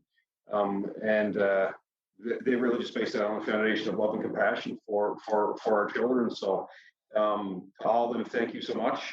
We're going to continue to make investments, but particularly this is something that you're very passionate about. And I really appreciate the conversations that we've been having. It's something that I'm seeing is going to be one of the probably the big issues that I'm going to try to tackle as the minister of the department now. But it's important to me. The feds are well aware as we continue to negotiate that we're ready. We're ready to look at what a universal system looks like. Member? So I'll definitely come back around to that, but I just want to stay for a minute on the theme of recovery. And the minister is right. I don't deny the investments that have been made, but I am specifically asking here about recovery funds. And to that end, you know, the federal government's been pretty transparent with their kind of federal recovery spending. And as the minister is well aware, that includes the Safe Return to Class Fund. So that fund was announced on August 26th. NDP caucus filed an FOI on August 27th. And based on what we discovered, on August 27th, based on this FOI, the executive director of the African Canadian Services Branch put forward a proposal to use some of the federal funding to support remote learning specifically for Black students, including training and support for families to assist their children in blended or virtual learning scenarios. On September 9th, the executive director for ESIA wrote to request funds be used to provide one-time funding for internet access for low-income families with school-aged children. And, you know, I think all of us probably in our constituency offices have lots more examples of requests that were made to the department in the kind of wake of the announcement of that fund and as we moved into the pandemic. And so my question is, in the name of sort of transparency, how did the department determine what the priorities for investment were? Is there an impact analysis? Is there kind of evidence? Is there a framework that can help us to understand why those funds were used the way that they were? Minister?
Thank you, Mr. Chair, through you to the members. So In regards to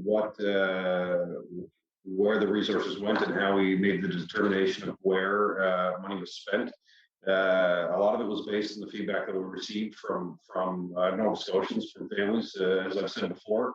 As members know, we received over 28,000 surveys from parents and other stakeholders within the system to determine what we needed to do to support remote learning as a result of the pandemic.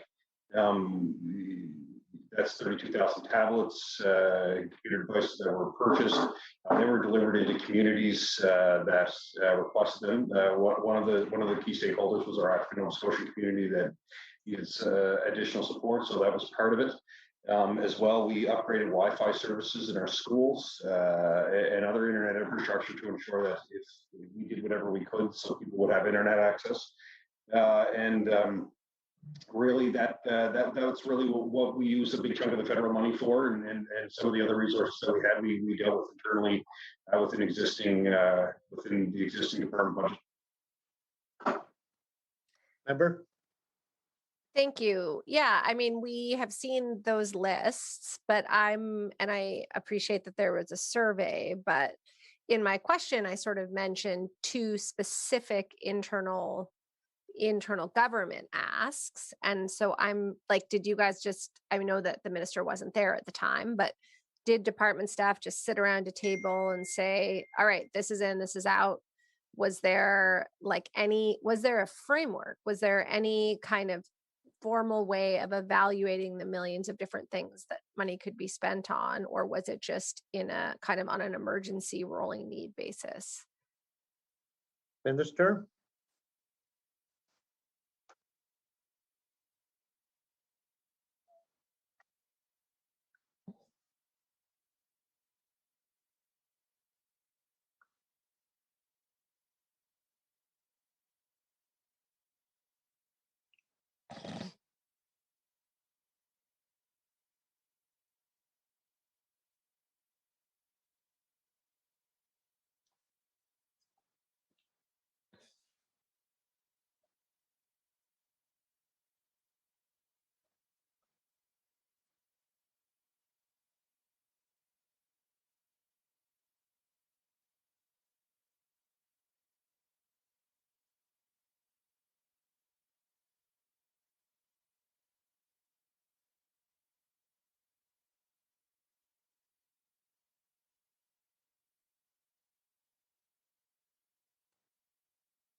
Thank you, Mr. Speaker, through you to the members. So on the specific topics that you're talking about, they were consistent with really what we were hearing from the surveys that were received. We also had every school do reflections. So that was teachers and staff all provided feedback from every school on what we needed to accomplish to support, or what ideas or where we should invest to support our students as we dealt with the closure, and then again with the reopening in the fall. So again, that goes to the technology investments that we made when it comes to ensuring that students had access to the technology that they needed, dealing with particular stakeholders within communities across the province, ensuring that we had the strongest Wi-Fi infrastructure on our school sites. And looking at what would come when schools reopen. So that's your specific requests are really consistent with what we were hearing from teachers, administrators, and from families and students. Member? Thank you, Mr. Chair. We know that fund was used in part to provide some support for school food programs, math and literacy programs, some PPE, and the purchase of some Chromebooks. $5.5 million of the funds were also used to support community access to school gyms. But from an infrastructure perspective, can the minister point to what the department did to ensure that the schools themselves were safe for students, teachers, and staff? I mean, I know there was this ventilation check. I think the minister's predecessor invented the term passive ventilation, which I will say my children have in their school, which means windows, I think. But I know that there were lots of calls for specific work to be done in the school buildings themselves. And I'm wondering if the minister can point to any of that work. The Honorable Minister.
Okay, so thank you, Mr. Chair, through you to the members. So there's a number of there's a bit of a list of what we would have invested in the schools to ensure that we're doing whatever we can to protect our staff and our students, but also in following health protocols. So when it comes to the ventilation piece, we've been doing it. We were doing checks anyway, but we're doing additional checks now to ensure that if there's any upgrades that we need to make in particular schools that we are. So that's all based on the foundation of following the public health protocols and guidelines with Dr. Strang. So there's that piece of it. Of course, PPE was a big part of the investment that we made to ensure that we were providing the adequate PPE on site for our staff and for students and other support personnel. The other piece of it too as well is the classroom configuration. So in a lot of cases we had to adjust our classroom configuration to ensure that we were meeting all of the proper distancing that we needed for the classrooms. And as well, of course, some of the stuff we were doing already when we were providing drinking water where we needed and other supports to the students. So that's some of the things that we were doing within the school to ensure that we were following health protocols. And of course, they've been engaged really from the beginning. So we take our lead from public health. That's why I believe we've been so successful, is that we've really been in lockstep with them when it comes to ensuring that they have a strong level of comfort when it comes to classroom safety, because we all want the kids to be in school. That's the most important place for them.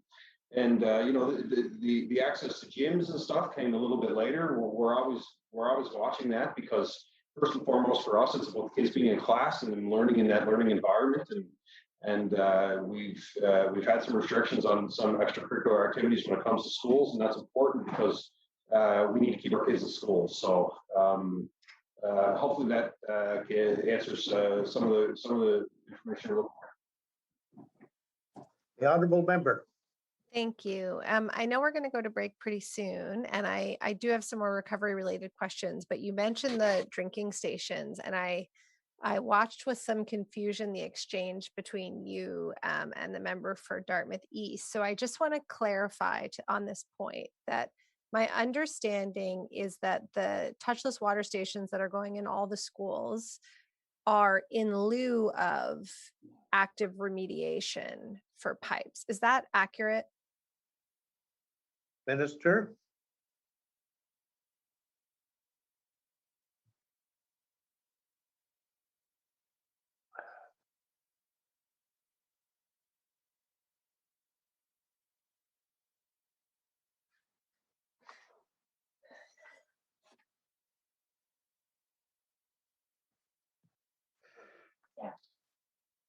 Thank you, Mr. Speaker, through you to the member. So the first step is the water stations.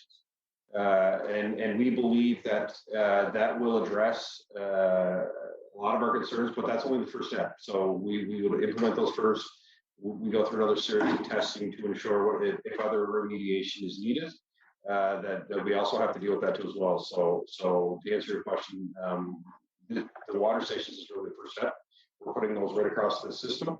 And then we'll go back into some quality testing to ensure that the issue is addressed. And if we still need to do further remediation, we will.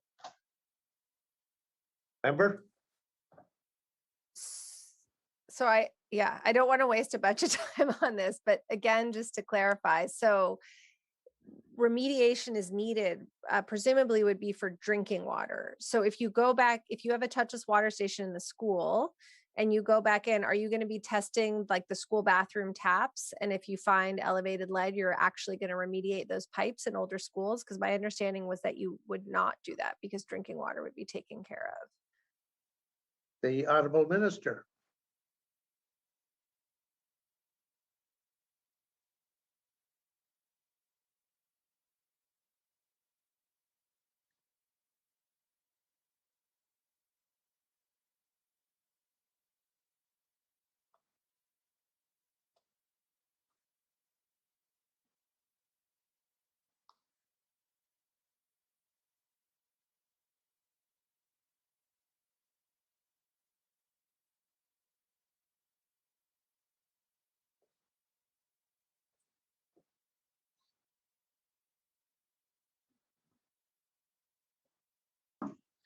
Thank you, Mr. Speaker, through you to the members. So I will say this: the primary focus is drinking water. So right now we are installing touchless water stations across the system, as I've said. We do our retest to ensure that whether or not we need to do further remediation. So the focus will be on drinking water. What we do know is that in a lot of the schools, it's actually encouraged not to use bathroom taps as your source for drinking water, but the focus right now is installing these water stations, getting additional tests done to determine if we're okay or we need to do additional remediation to ensure that those systems are safe for drinking. Okay. The member for Dartmouth South. Thank you. So we know that 94% of the funds being spent on direct COVID relief here in Nova Scotia are federal dollars. But we also know that as of December of 2020, there were $6.6 million left unspent in the Safe Return to Class Fund that had been allocated to Nova Scotia. Has the department spent those funds? Do they plan to? And if so, how? Minister?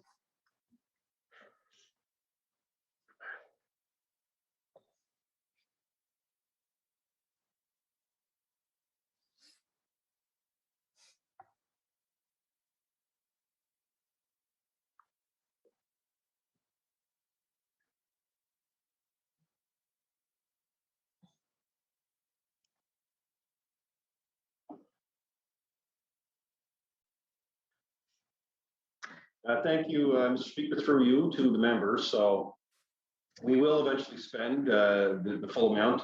What you're seeing there really represents the difference between the end of our fiscal and the end of the school year. So we have that additional money that will be spent to support COVID-related work within our schools. That's necessary and will be spent by the end of the school year. Okay, I think we've reached the time for our 15-minute COVID break, so we will resume again at 7:45. Your first intermission, Keith. Yeah, doesn't start till 8:30 tonight.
The subcommittee on supply will resume.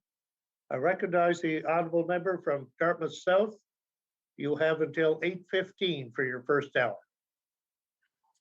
Thank you, Mr. Chair. I hope everyone got something to eat, maybe took a walk, or did some arm exercises. But I want to come back to what we were talking about before the break, which was this $6.6 million left in that fund, which I think the minister said would be spent between now and the end of June. Now, I understand that we've learned in the last year that anything could happen between now and the end of June, but certainly we hope for the best. And so can the minister give me some idea of what that looks like?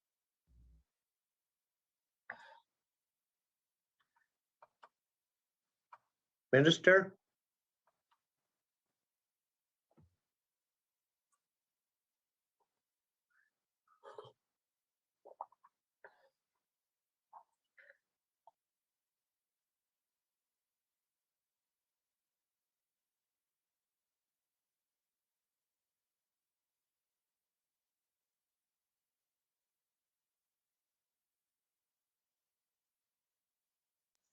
Thank you, Mr. Speaker, through you to the members. So it's not new initiatives really. So that money is going to carry us through on a lot of the initiatives I talked about. So that's the PPE in schools. That's the deep cleaning when it comes to our schools and our buses. That would include devices where necessary that we needed to support any kind of learning initiatives or mobile learning in the event that we needed to support it. So there's nothing new with that money. That's going to carry us to the end of the year. The honorable member. So just to be clear, so there's the anticipation that we'll be purchasing more devices between now and the end of the year, because I think that's what the bulk of our money has been spent on. And we will need more PPE before the end of the year, because I know those masks have already been allocated to students and staff. Will we be allocating more of those? Minister?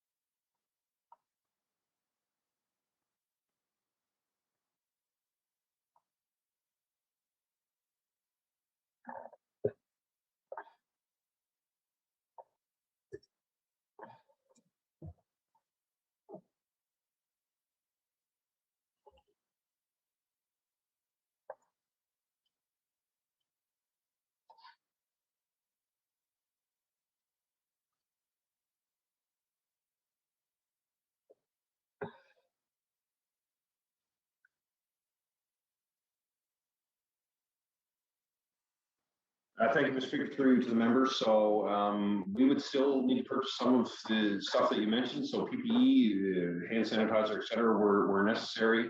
The cleaning of our schools and our buses is also a big chunk of that cost. Some of the resources we do provide around online learning, so not technically the devices themselves, but the curriculum and the other supports that we need for online learning when it comes to math or some of the other subjects. So there is a list that will cover off the rest of that money for the year. So again, it's a case of we have 6.6 left. Just our fiscal doesn't line up at the end of the year. So that overall number, including that 6.6, is what we projected that we were going to need to support school systems for the year. The member for Dartmouth South. Thank you, Mr. Chair. I thank the minister for that answer. If there was a way to provide that list, I would be very interested to see it. The government business plan says there are plans to conduct a recovery review in 2021 to ensure that existing programs are affordable and improve the well-being of Nova Scotians. And that makes a lot of sense. When you say that existing programs need to be affordable, against the backdrop of the fact that the government is sort of saying we're spending now, but we're going to get back to balance in 2 or 3 years. When we look at the math for that, that looks like actually a reduction in departmental budgets, not necessarily this year, but going forward. So when you're talking about affordability, where is the department, where is the minister looking at finding those savings? Is that workforce? Is that programs? Like, where does that affordability metric come in? Minister?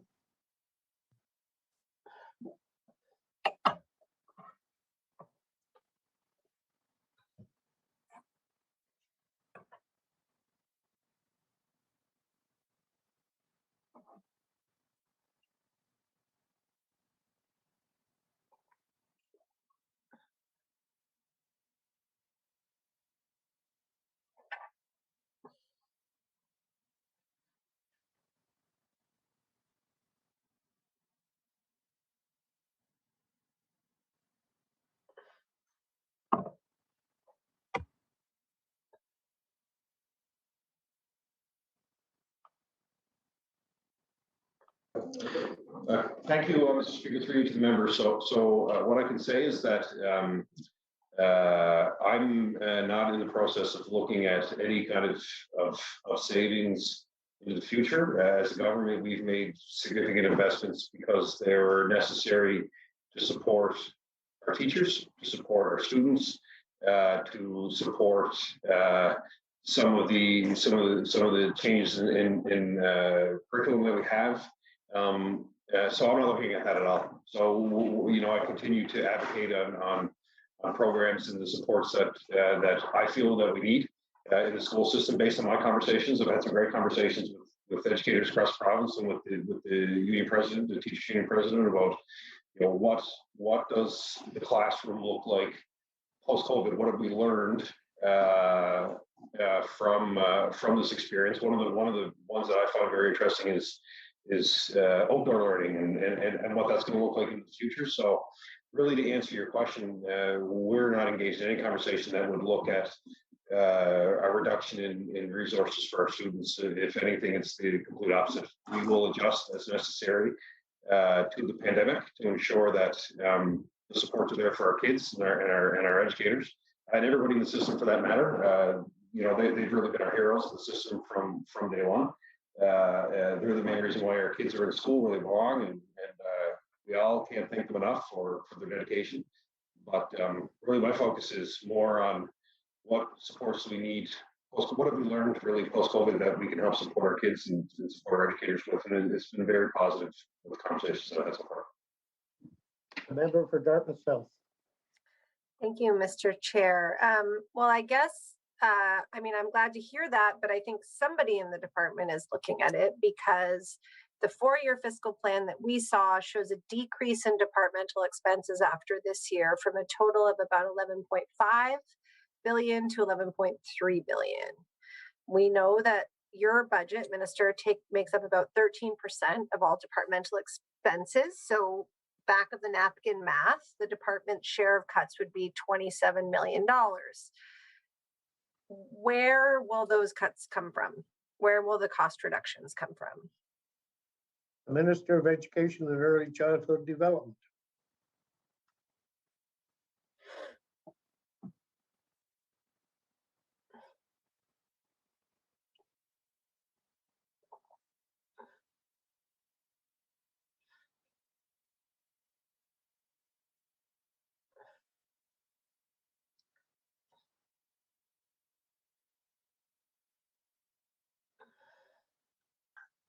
Thank you, Mr. Speaker, through to the member. So again, I'll reiterate that I am in no way, shape, or form as the minister of this department currently advocating or discussing how we're going to cut supports from our schools, from our kids, from our educators, and from our early childhood sector.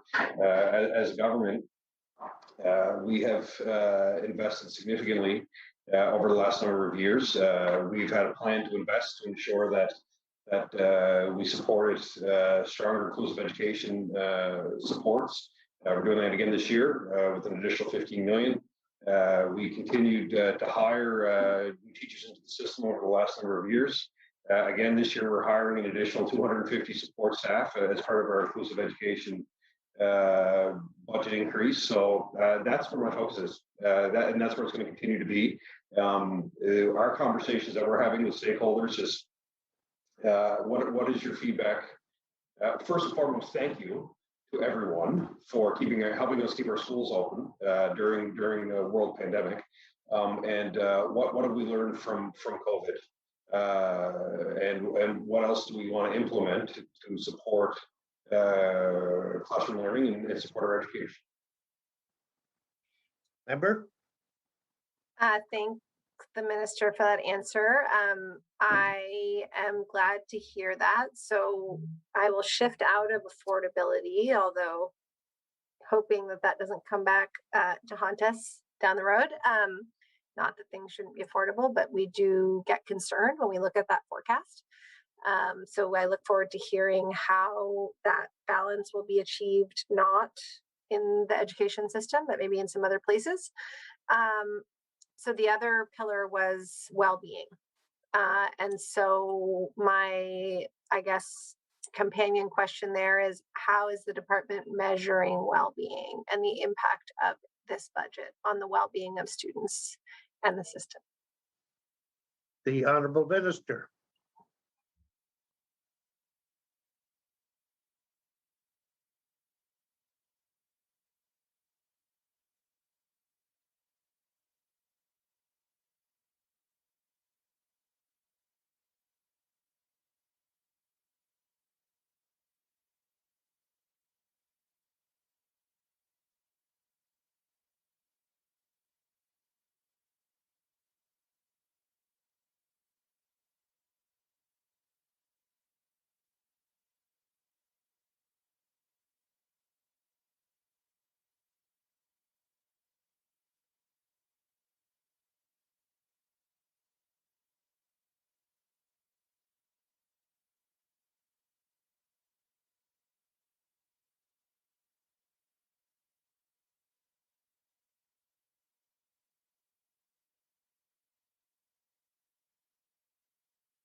Thank you, Mr. Speaker. Through you to the member. So just a couple things to that important question. That's really a big part of, outside of numeracy and literacy, well-being is also a huge aspect for us, for students. It was a big focus when we went back to school in the fall. We had staff. That was kind of one of the key priorities that we had for them, making sure they had some additional time within the day to ensure that if students needed additional support, that they would get it. So that's been throughout the year. That will continue. We do have a student survey that we do. It's going out at the end of the month. We did the last one we did was in 2019. Of course, the pandemic played a part in getting that out last year. But I'm very interested to see what the results are going to be, because I would suspect that if you're trying to compare it to a survey from 2019 to a year where there's a world pandemic and it's had some very significant varying impacts on people's really, they're in school is important. The experience has been positive for the most part. People are going to have some concerns. It's my view. So I'm very curious to see what those results are. We'll take those results and we'll build that into what our conversation is around post-COVID in the school system. So that survey is going on at the end of the month. I'm looking forward to the feedback. And really one of the key elements that came out of the student well-being, and I said it earlier, was what the classroom looks like, more space outside. Just some examples, some aspects that we're going to try to implement to support student well-being. The Honorable Member. So it sounds like from the minister's answer that this kind of notion of well-being is going to be based on a subjective survey filled out by students themselves. I mean, we know that there are metrics for this. So there are countries that have, well-being budgets that they sort of measure against a certain criteria. Here in Atlantic Canada, we have at least 2 or 3 organizations that also are working on systemic ways of measuring well-being. Genuine Progress Index, Engage Nova Scotia. Will the department be engaging any of those kind of more robust measures as they determine how to spend this budget and future budgets, or is it based on student surveys? And if it is just based on student surveys, how are those questions being, arrived at, and who's evaluating them and who's writing them? Minister?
Okay, thank you, Mr. Speaker.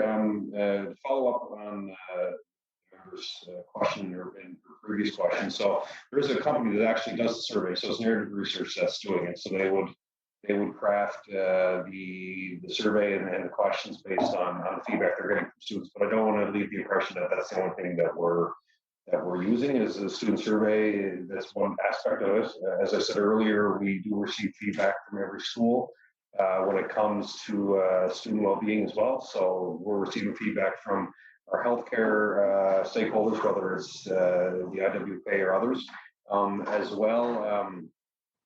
And we continue to make investments ourselves in student well-being, whether it's to support initiatives in the classroom, to support additional food for students in school that may have been well, we all know the challenges that have come with the pandemic. So I don't want to leave you with the impression that we're just dealing with a student survey. So this is actually being conducted. We have a company that's hired to do Narrative Research. They're very familiar with people all over Atlantic Canada. But teachers are involved, our larger communities involved, and our healthcare providers are involved as well. The member for Dartmouth South. Thank you. So that's helpful, but I'm sort of taking away that there's not a single, again, framework or metric, but hopefully I'll hear a different story when I ask about it again, inevitably before too long. I want to switch over to school capital. When the government eliminated school boards, they also eliminated public input into the school site selection process, along with an entire democratic order of governance. Siting of schools used to be guided by board level site selection, a committee that included SAC members, school board members, an African Nova Scotian representative, Mi'kmaq representative, members of municipal council. this is an issue near and dear to my heart, and the members will have heard me speak about this for years now. The Revised Education Act and Regulations that came into effect on April 1st, 2018, 3 years ago, seems just like yesterday, eliminated any requirement for community involvement and consultation. So I asked the former minister about this time and time again, and was told, no, we're still engaging, we're still consulting, but we never got any evidence of that or understanding of how that would work, or independent verification of that from communities. A case in point is the Eastern Shore District High School. We were told in budget estimates a year ago that a written report on the evaluation of the existing school site was expected that month. So that was April 2020. We never got that. Is the minister able to table the report that came out from that site selection? The Honorable Minister.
Thank you, Mr. Speaker. Through you to the members. So, as part of the community conversation that's happening currently about the school in the Eastern Shore, which I'm happy to report, we've received over 700 responses from the community at large about what they want to see in a future school in their community. So there is the technical assessments that are done by TI are actually online right now, so people can view them at. And I'm happy to get I can text you or whatever the website that you can go to so you can see it.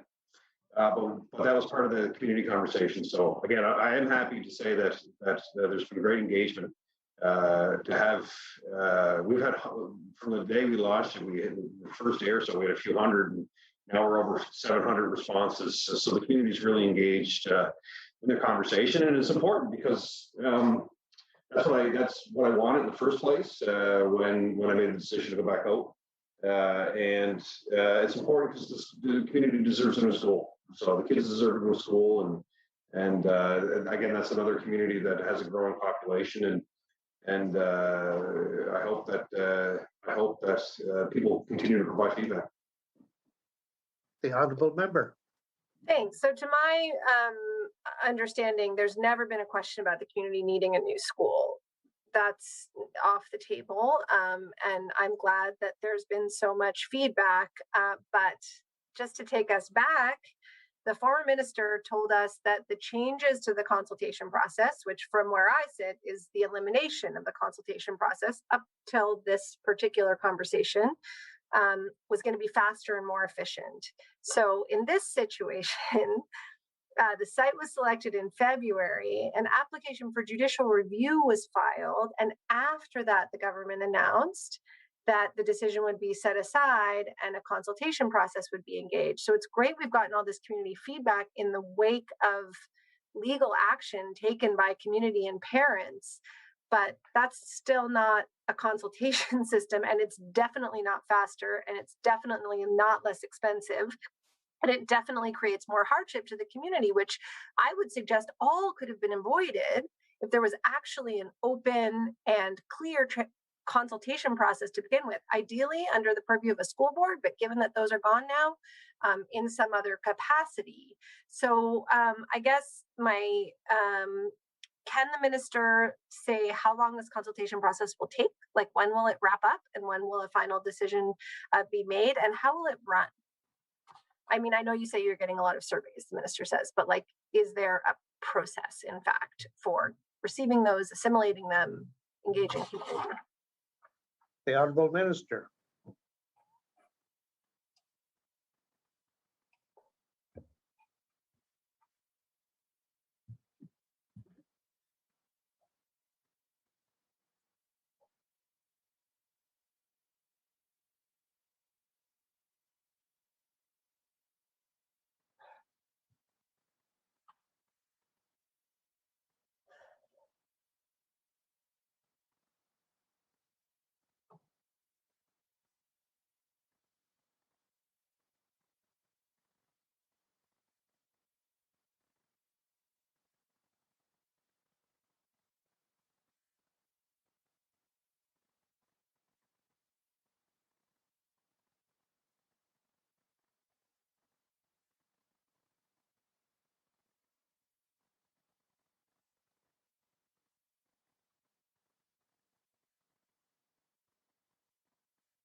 Thank you, Mr. Speaker, through you, members. Sorry for the delay. Essentially, TIR controls is the ultimate kind of responsibility when it comes to school site selection. So this is part of the process. They do a technical review of the land where a school sits, essentially determining if the size is adequate for the school to be replaced on that site. Or we have to move off to another site. So all that information is provided publicly. So they have to provide it publicly as part of the new process. And then that's where the community comes in and provides discussion around the feedback that they're receiving from TIR. So hopefully that answers your question that you're looking for. But that is the process that we go by. So there is still community input. Member, you have 10 seconds. It doesn't answer my question, but I look forward to asking you again in an hour.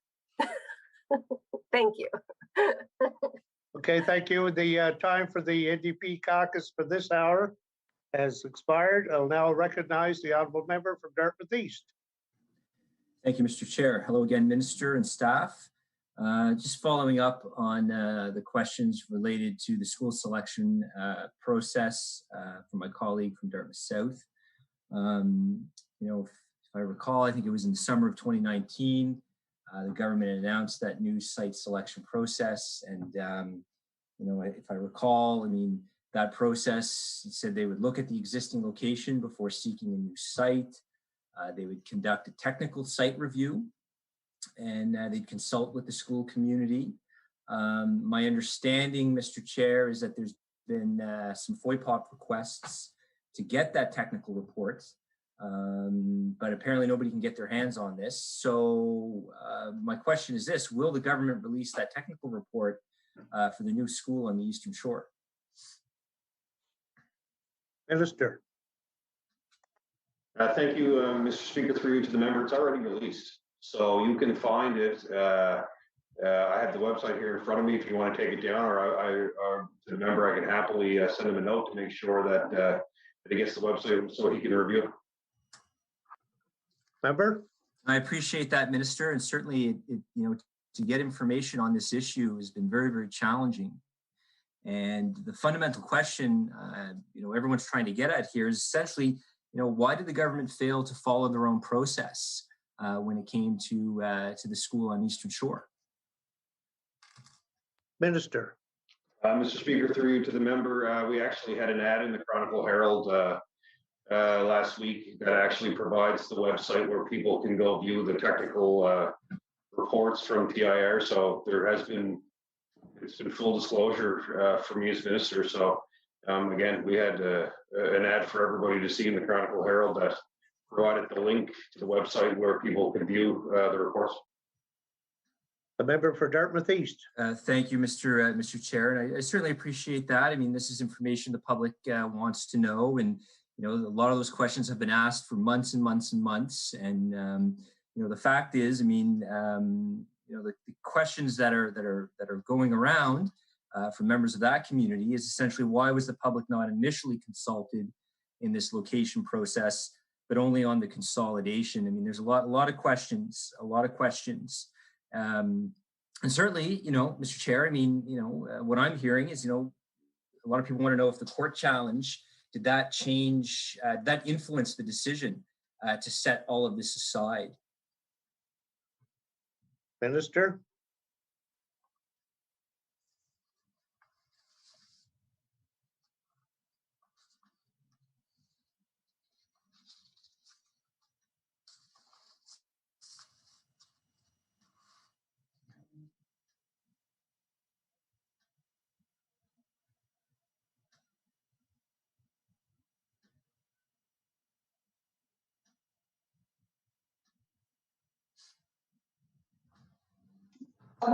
Okay, so thank you, Mr. Speaker, through you to the member.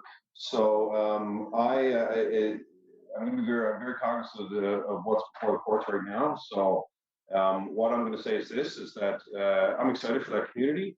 I'm glad I went out for more feedback. We have well over 700 responses from people in the community that are talking about the future for their children, which is fantastic. We couldn't ask for better discussion to be taking place. I've provided all of the technical reports that were done in the past. People can view those easily. We've advertised everywhere we can to ensure that people have the information. For me, it's about getting that information back. The deadline for, as to answer the member, your colleague from the NDP as well. So the deadline is April 23rd for feedback, and then I go through that process of going through the information with staff and determining what the next steps are going to be. But ultimately, this is a long time coming for this community. I'm excited for them. I look forward to getting to the conclusion of the process so that we can make decisions and so the community can move forward. This has been a long time coming for them. And they deserve it. Their kids deserve it. And I look forward to the conversation. The honorable member. Thank you, Mr. Chair. And certainly we all appreciate that, Minister. We all want to see our students throughout Nova Scotia have access to the best possible facilities. And certainly, I know we're all cognizant of, how long this goes back on the Eastern Shore, this desire to get a new school. Obviously, folks just want to know is the Eastern Shore school location, is that scrapped, or is this simply paused to allow community feedback? And, will you simply listen to this feedback?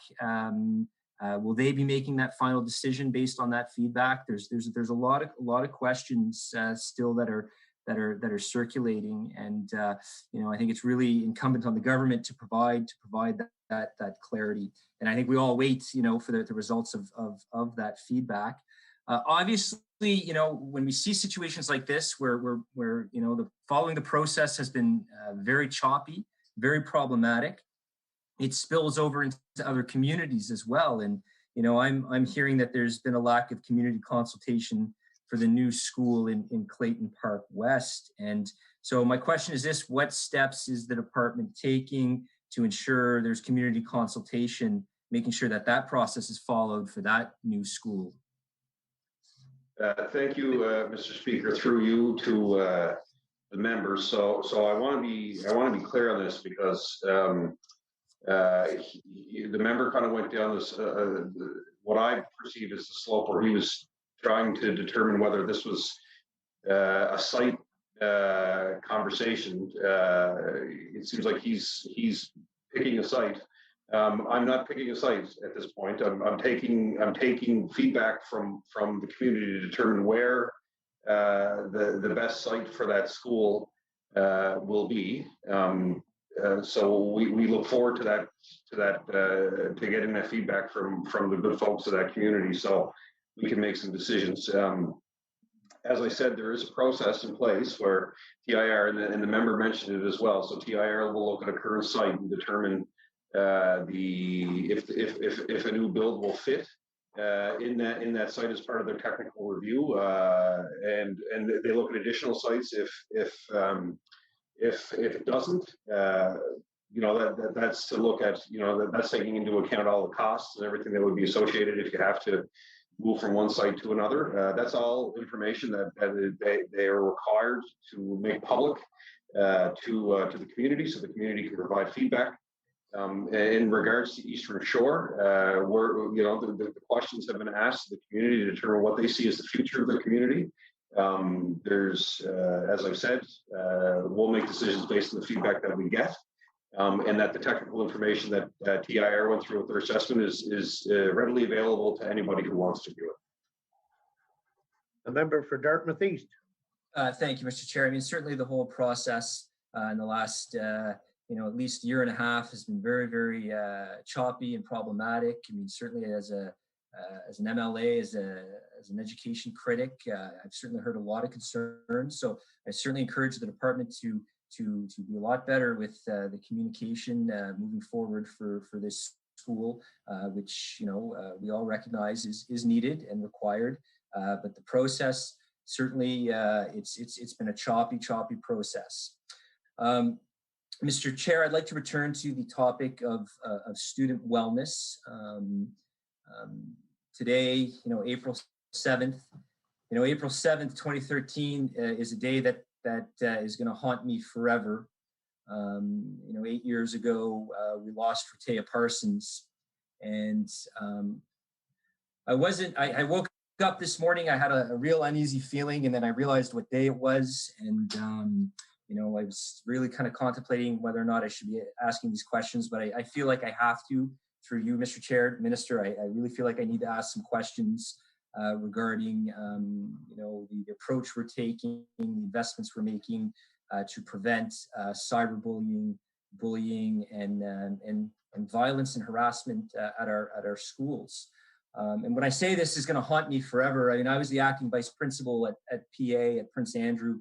Retayer was one of our students. She had been transferred from Cole Harbour High School. And I mean, obviously, look, I mean, this stuff is real. I mean, it she'll live on in our hearts forever. And it's on all of us to make sure that we have the best proactive preventative policies in place to prevent cyberbullying and bullying at school. And I certainly acknowledge, Mr. Chair, I mean, the government passed a bill in the fall of 2017 to deal with cyberbullying.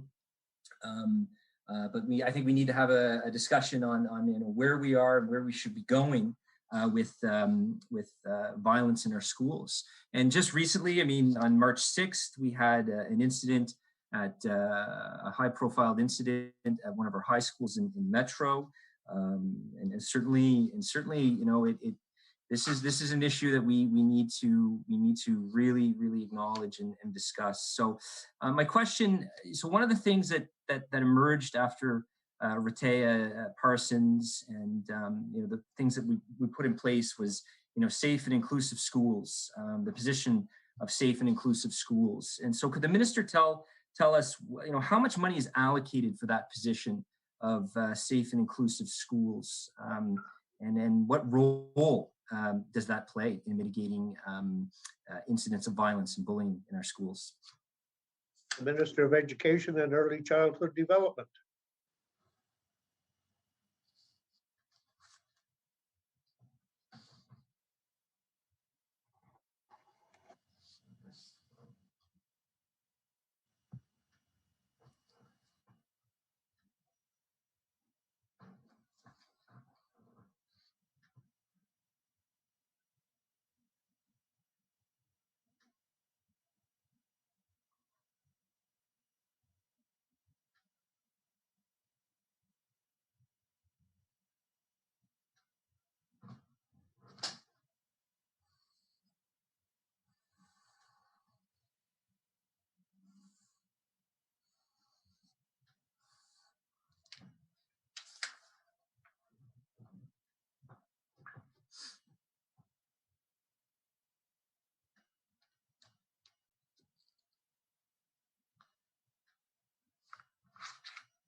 Thank you, Mr. Speaker. Sorry for the delay to the member. Just trying to pull some information together just because there's a number of positions that would be engaged in the conversation. I agree with the member that this is so important to our system and to our kids. And it's one that always is evolving. You know, I remember a time when I was involved back many years ago now, it seems like, but before my time as an MLA, I was involved with the Canadian Association of Police Governance, where we were actually talking about cyberbullying in Ottawa at the time, and that was probably, you know, we were advocating on Hill at the time, and that was it was a while back now, but even to see the evolution from then to now, and trying to keep up with you know, everything that our kids are exposed to, that puts them at risk is something that we need to continue to invest in, and we need to continue to adjust to the changing environment. So to answer this question, there are a number of positions that touch really the supports that we provide for students when it comes to cyberbullying or you know, violent acts or acts of aggression at school. So we have well over 200 positions across the province when it comes to our guidance counselors that play a role in supporting any student that may be experiencing bullying, or whether it's in person or virtually. So we have a number of school nurses within the system that play that role. We have police liaison officers that help to play that role with our students, to be there for them as supports. As well, we have school psychologists and social workers on site, and we have a dedicated person in the department here too as well that we coordinate with, that coordinate with schools across the system and regional centers to ensure that we're dealing with issues that may come up and arise, but also, you know, the overall education and support for students to ensure that they fully understand the dangers of cyberbullying and ensuring that we're doing everything we can to support them with the support them. The honorable member. Thank you, Mr. Chair, and I appreciate that response to a certain point. I mean, absolutely, our guidance counselors, our school nurses, our school psychologists, that creates a layer of support, a layer of preventative measures to monitor these things. Certainly in this area that I represent, I mean, I know that some of the police liaison officers are not always attached to the schools, which is very unfortunate. I say that because I think there needs to be more of a plan to address this. It is an ongoing issue in our schools in Nova Scotia, quite frankly, in our schools throughout North America. But allow me to go back to my original question. The question is specific to an office that was created to prevent and monitor bullying in our schools. So how much money is allocated for the Office of Safe and Inclusive Schools? Minister.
Thank you, Mr. Speaker. Through you to the member, so specific to that office, and this is just really one person that's leading the charge in this office, $300,000 that we have in that one office specific to initiatives around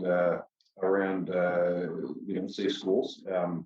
But again, I want to reiterate that we've invested $60 million in the last 4 years, which includes a big chunk of what our government has been trying to do to support schools, to support students around mental health and cyberbullying and initiatives around safe environment in our schools. I've mentioned a number of the hires. Like we're hiring another 250 people into the system this year alone. A chunk of those will go towards sports for students. Our liaison officers play a big part in coming in to our classrooms to talk to our students about bullying and the dangers of online, what online can be for risks for our youth. So we're investing millions as a government to support it, and as I've said, we've invested significantly in the last 4 years to do it. Member for Dartmouth East. Thank you, Mr. Chair. And certainly those investments are appreciated. However, we need to be aware of where those investments are going. And I'm very curious about this office, as I've highlighted, sort of my personal interest in this, not only as an educator but also as a parent with 4 children in elementary and junior high school, and I'm hearing stories as the minister will hear as well, and it's on us to make sure that those preventative measures in place. And I'd like to know, Mr. Chair, what role this office plays. What specific role does this office play in mitigating incidents of violence and bullying and cyberbullying in our schools? Because it was set up following one of the worst, absolute worst incidents in Canadian history as it relates to cyberbullying. The Honourable Minister.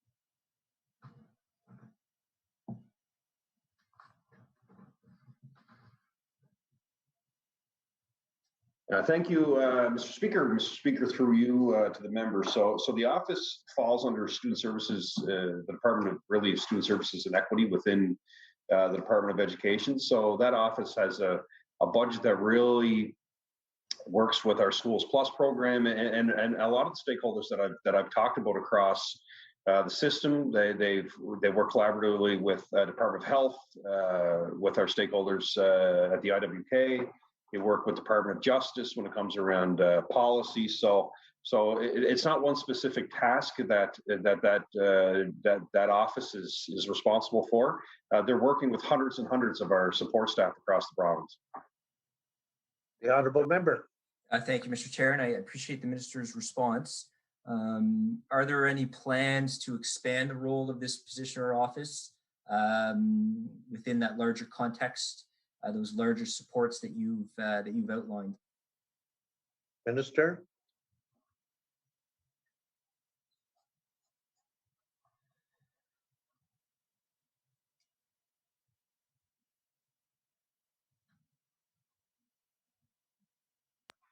Thank you, Mr. Speaker. Through you to the member, appreciate his question. So really our investments have been on the ground in schools. So this office will continue to be here to support and liaise with the many stakeholders in the community. But if the question is around what expansion of programs and supports we're going to have. We're investing another $15 million this year in inclusive education. The total $60 million. Another 250 plus positions in the system to support student success and student well-being in our schools. So this office will still continue to play an important role with under the umbrella of student services and equity, but our investments are going on the ground. So they're going in schools, in communities, and this year is another huge commitment by our government based on the feedback that we're receiving from stakeholders. So these aren't decisions that we're making on our own here. These are this office under Student Services and Equity is liaising with these stakeholders that are really helping government determine where the investments should be. That's why you're Mr. Bain, can you hear me? Yes. I can't hear you guys.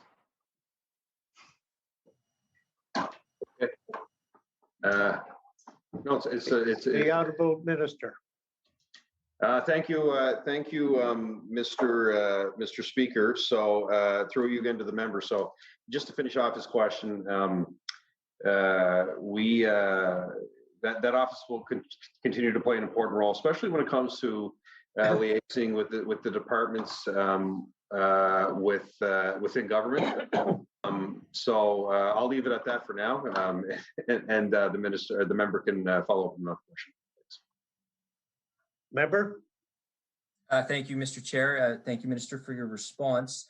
What entity within the department, what office tracks the incidents of bullying and cyberbullying and acts of violence and harassment? Who maintains that data?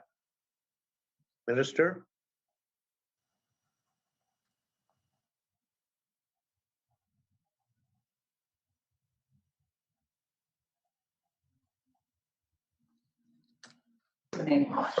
So student services, thank you, Mr. Speaker, through you to the member. So student services and equity actually track that information. Member. Thank you, Mr. Chair. And what's the data on incidents last year of bullying? Minister.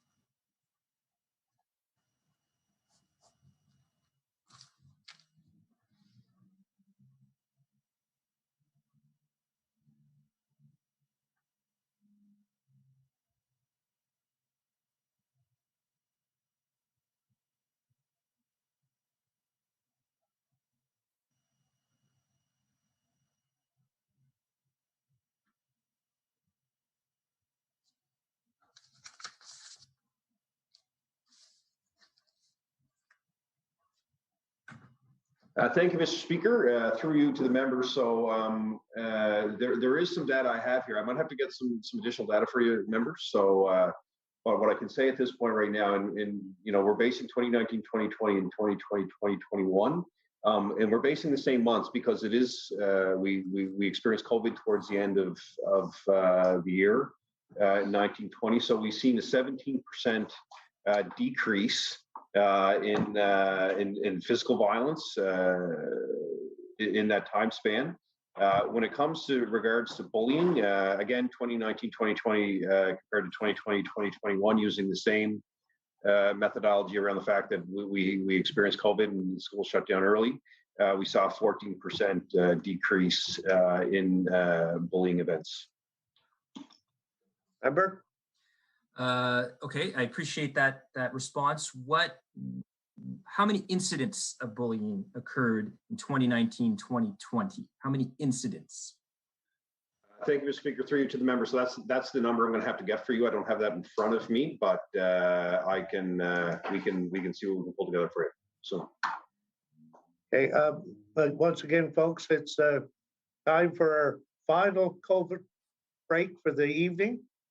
So we'll resume again at 9 o'clock and we'll finish off the last hour at that point. Mr. Toronto's got Hoffman, to you'll get have 4-3 now, Chair. 30 minutes. We'll go to the member from Dartmouth South. Are you ignoring me now?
Please. The Committee on Supply resumes. Recognize the member for Dartmouth East for 30 minutes. Thank you, Mr. Chair. All right, Minister, the fun continues. The Minister may recall, Mr. Chair, that this week I asked a question in QP regarding EIBI, the Early Intensive Behavioral Intervention Program. Certainly, we all recognize, this is a program administered by the Department of Health and Wellness. As the Minister is aware, last summer EIBI it was cut short due to the first wave of the pandemic. And over the past few months, I'm sure the Minister is aware that parents, they've been vocal. They've gone to the media, they've gone to MLAs, they've raised their concerns about their children not being able to complete EIBI. And there's a real concern that they're missing out on essential programming. And, obviously we want to make sure that they are set up to find the success when they enter primary. So does the Department of Education and Early Childhood Development, do they know how many children were impacted by this change to EIBI? The Honourable Minister.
Thank you, Mr. Speaker.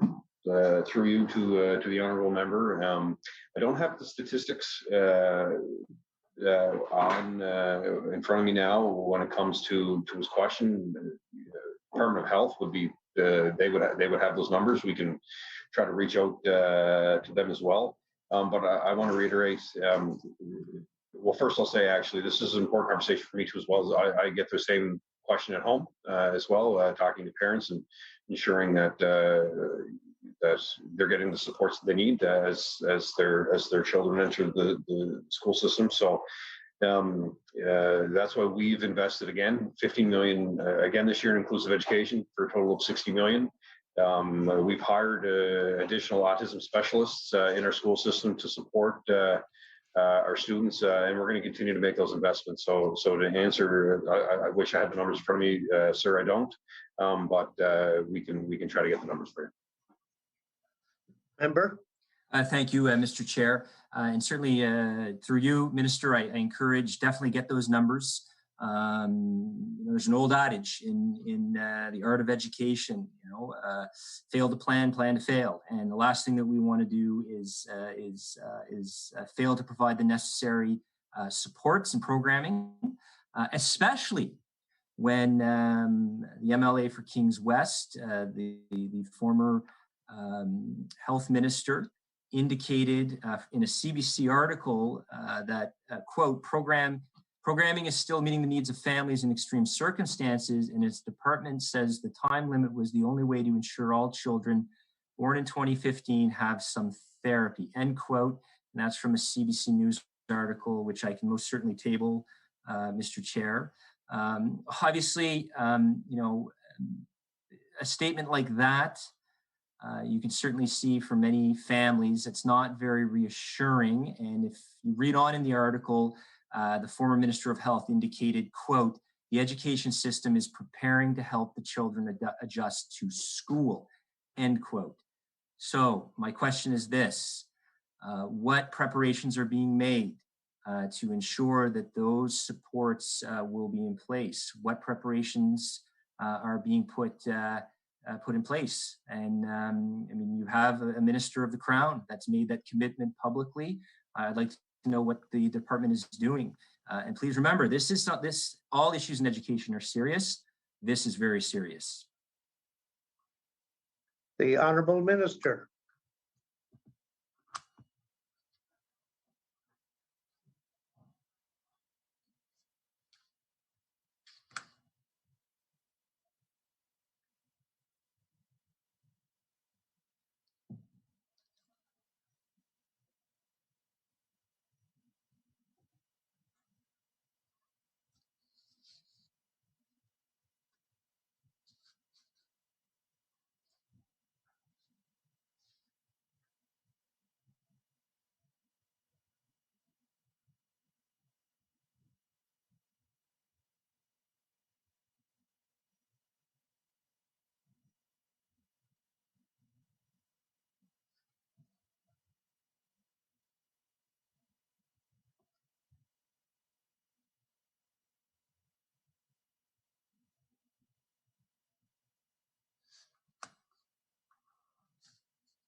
Thank you, Mr. Speaker. Through you to the member.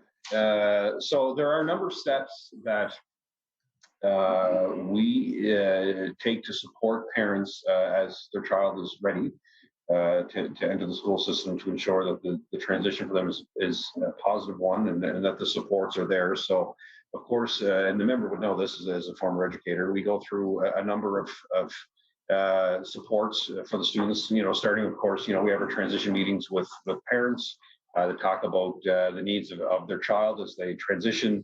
There's always consultation supports that are there for the family. Developmental intervention services are there through the department. Speech language supports are there. Autism supports, support staff are there to support it. And all of these are readily available to the parent and the student upon the decision that they're going to enter the system. So there's no delay in those supports. They're there for them. They're there to access for families, and a lot of the investments that I talked about earlier tonight, when it comes to inclusive education, we've hired 26 additional autism support specialists within the system to help support families. That's just one example of the 60 million that we're investing. Again, 15 this year, another 200 staff plus that will help support students in the system and their families. So that paints a bit of a picture of what we do as a department and as branches of the department to help support families as they enter the system. Member? Thank you, Mr. Chair. Thank you, Minister, for your response. So just for clarity, is it correct to say that the that the department does not know how many new students, autistic students, will be entering the system that have completed the 6-month EIBI. The department does not know that number as of yet. Is that correct?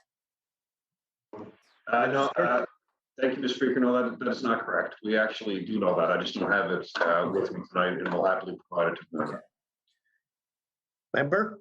No, I appreciate that, Mr. Chair. I certainly, through you, I appreciate that to the minister. Obviously, in order to adequately prepare the appropriate programming, as you've laid out, you need to know those numbers. You need to know the number of individuals that you're going to be providing that support. I mean, I think that's just a very basic start line to begin with.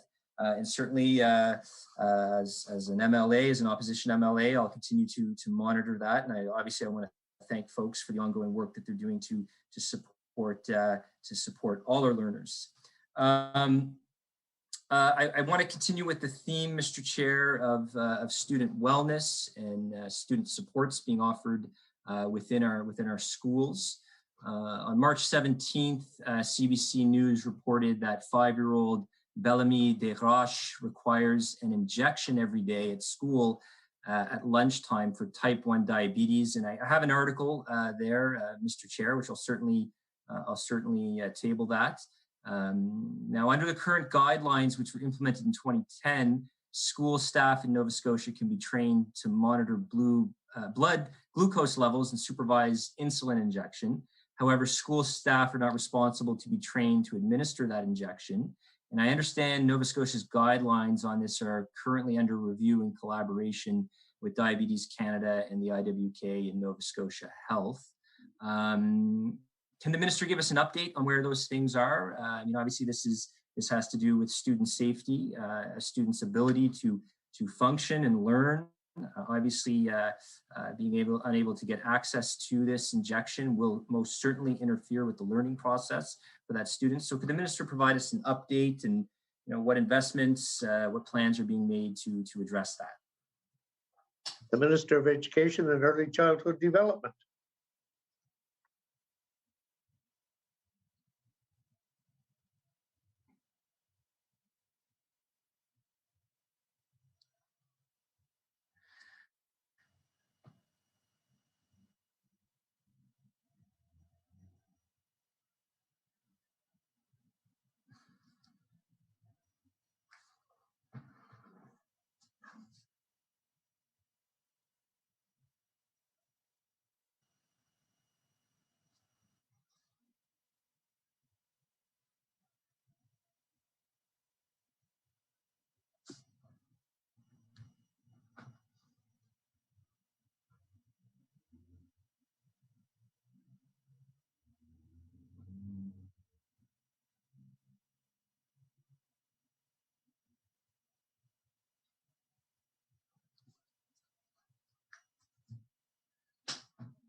Thank you, Mr. Speaker. Through you to the members. So, I follow some of the media that goes out on this too as well. So I don't have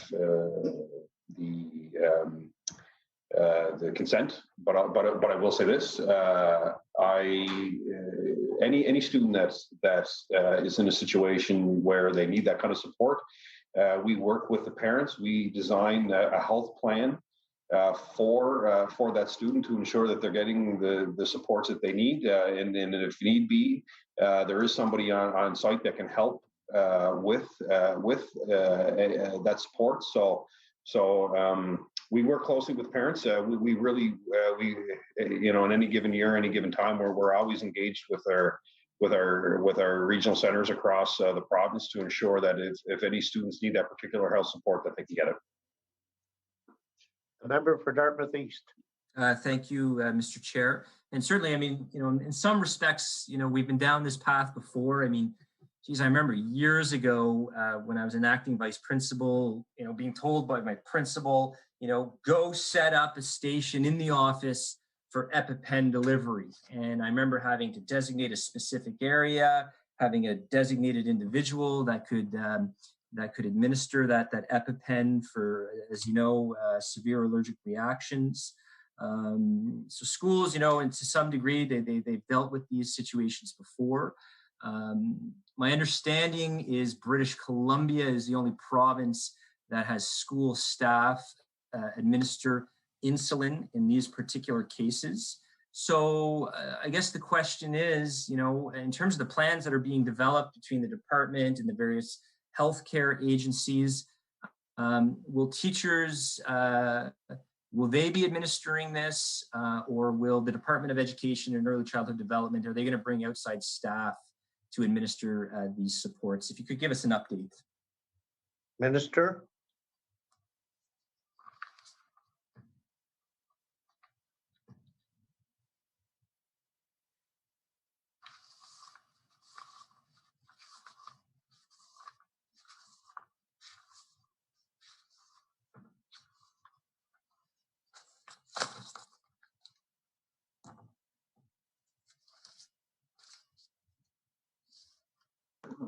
Thank you, Mr. Speaker. Through you to the members. So teachers will not be administering it. Qualified professionals will be administering it. We're still working with our stakeholders to determine what that's going to look like. But as I've already said, we design health plans for students that need them, working with their families to ensure that they get the support that they need. Member. Thank you, Mr. Chair. And how much time do I have left? You have 13 minutes, 12 and a half. All right, great. 12 and a half. There you go. Well, in the time we have left, I'd like to discuss the links between this budget and the mandate letter, the education mandate letter. Some of the things I've been talking about for the past number of years, I see contained here. So I have to say that there's a lot of positive things here. And for you, Mr. Chair, to the Minister, I mean, there's I believe a lot of opportunity here to really improve education, and like anything else, I mean, we want all our students to be successful. I want the system to be successful, and so obviously I wish you well in many of these endeavors. I mean, this is good stuff, and obviously, I mean, there's so much to talk about here. I'd like to take a look at the last point on the mandate letter, which is page 3. Invest more in the options and opportunities program. And Mr. Chair, I mean, I taught it all in social studies, IB, just about every social studies subject. But I have to say, my 5 years in the options and opportunities program, being in charge of that program at Prince Andrew High School, was one of the best experiences I ever had. What an amazing program. And so when I see invest more in the options and opportunities program to help youth on their career paths, yes, good. This is fantastic. So my question is this: what investments are being made? Does it mean that there'll be more spaces opened up in that program? Can the Minister clarify what that means? And is there anything in the budget for options and opportunities? Minister.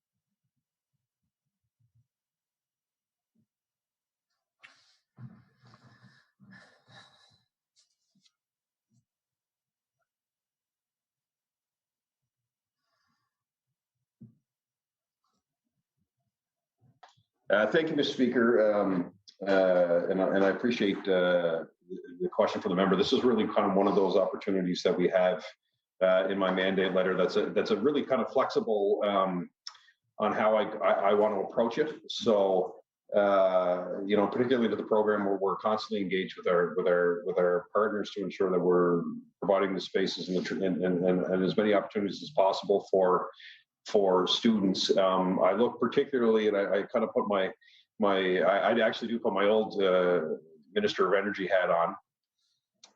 I really see so much opportunity in the renewable and sustainable development side for what we can be teaching our students.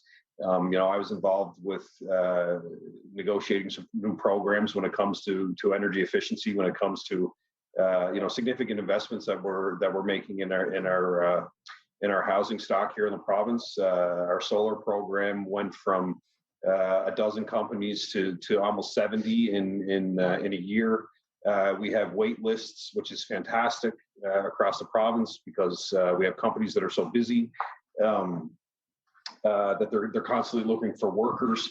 We signed when I was there, we signed a new agreement with our 13 Mi'kmaq communities across Nova Scotia, where we're going to retrofit 2,400 homes over the next 10 years, which is a significant investment. I think that is such an opportunity for our Mi'kmaq students within our system. They should be doing the work in those communities. They should be the ones opening the businesses.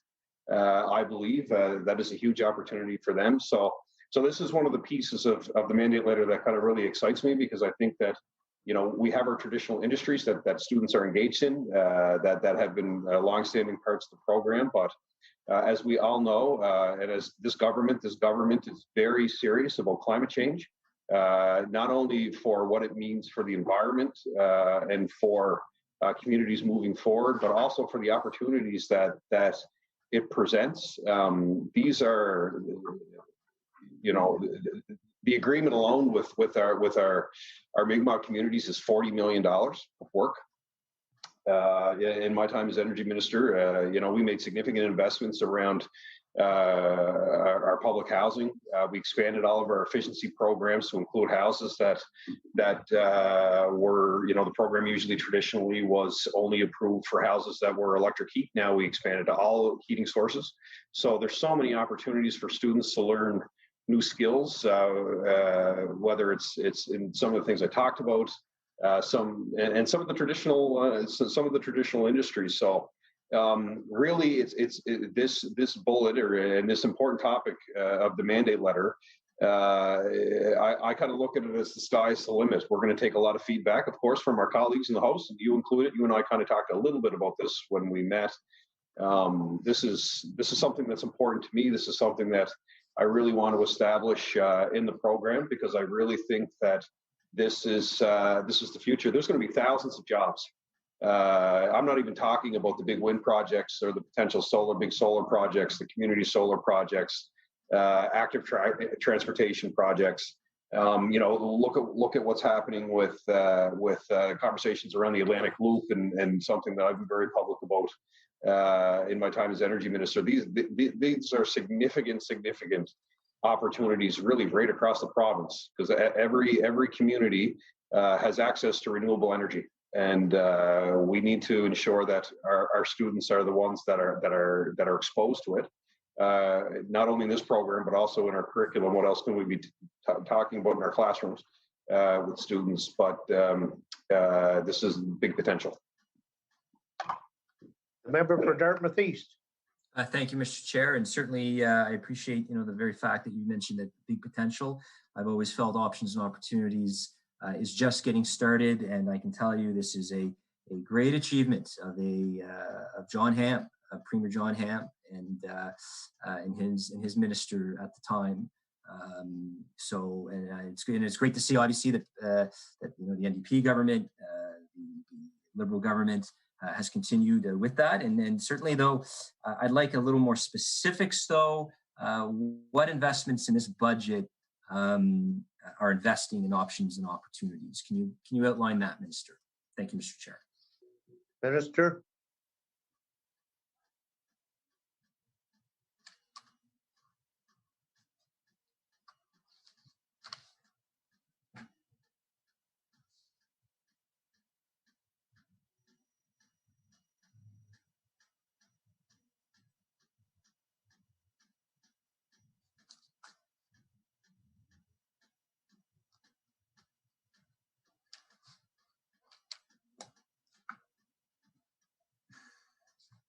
Thank you, Mr. Chair, through you to the member. So we invest $9 million in the program. The $9 million goes towards our staffing and our supports for our students. Member with 4.5 minutes left. Thank you, Mr. Chair, Minister. Certainly, I'll be looking for further investments in this program, and it's great to hear that you see this as an enormous opportunity for the youth and the economy of Nova Scotia. That's fantastic. The time that I have left, something very near and dear to my heart: Acadian and Francophone rights. Through you, Mr. Chair, Minister, my late wife was Acadian from Clare. My children, all 4 of the children, my stepchildren attend a Conseil Scolaire Acadien school here in East Dartmouth.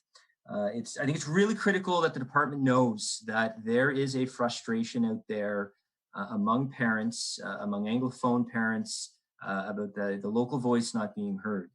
The governance model that was brought in 2018 really removed that. And there's a lot of folks that want their voices heard.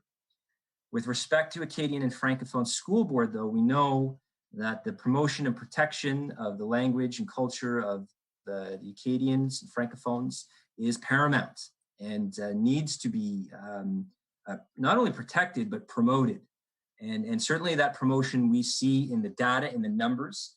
CSAP is growing exponentially by leaps and bounds. So with respect to the mandate letter, it says to introduce the CSAP Act to provide the policy framework to protect the Acadian language and culture. I encourage you not only to protect, but it should actively promote.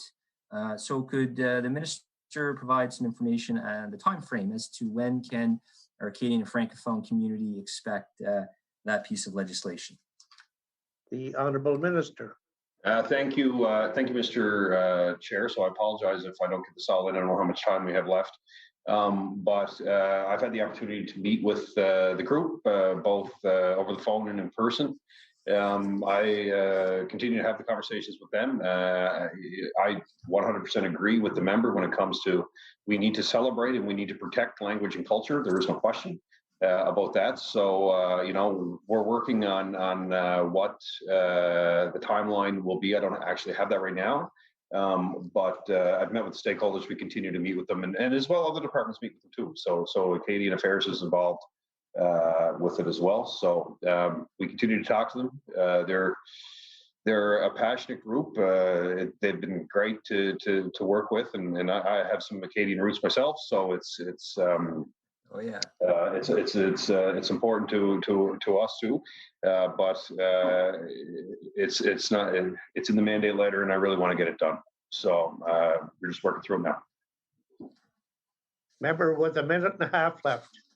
Thank you, Mr. Chair, and certainly my colleagues from the PC caucus tomorrow will no doubt have a number of questions, no doubt of a local nature to their schools, and obviously, Mr. Chair, I want the minister to fully understand that the issues that were brought up here today, specifically when it came to the Haregraves and Whitley report. These are all very important pieces of information. Nova Scotians want to know about their inclusion model. I hope the minister keeps in mind that there is a lot of questions around school staffing here in the HRCE, specifically in our high schools. A lot of questions I get on school infrastructure, the deferred maintenance, and Mr. Speaker, the main questions that were asked here related to students. And that, at the end of the day, I know we're all agreed upon that has to be our priority each and every day, setting our students up for success. Thank you, Mr. Chair. Thank you. The time for the PC caucus has expired. For the last 30 minutes, before we complete our 4 hours for today, I recognize the member for Dartmouth South. Thank you, Mr. Chair. Home stretch, no resolution tonight, so we'll be back at it tomorrow at some point. But I want to pick up where we left off, and we were talking about site review and school capital. And with respect, I asked a pretty detailed question, and the answer was, well, TIR decides. And based on everything that I have heard and discussed and researched and asked about this topic in the last 3 years, that is simply not accurate. TIR, of course, does the technical evaluation of the site. I understand that. I'm going to refer the minister to a press release from his department in 2019, and I can table this, however that happens in the ether, but I promise I'll do it. Where, it says, the former Minister of Education talks about how site selection is going to be so great, it's going to take less time, and then lays out that, in the case of a replacement school, existing site will be considered first, a site review will be conducted. If 2 or more sites meet the criteria, the community will be consulted.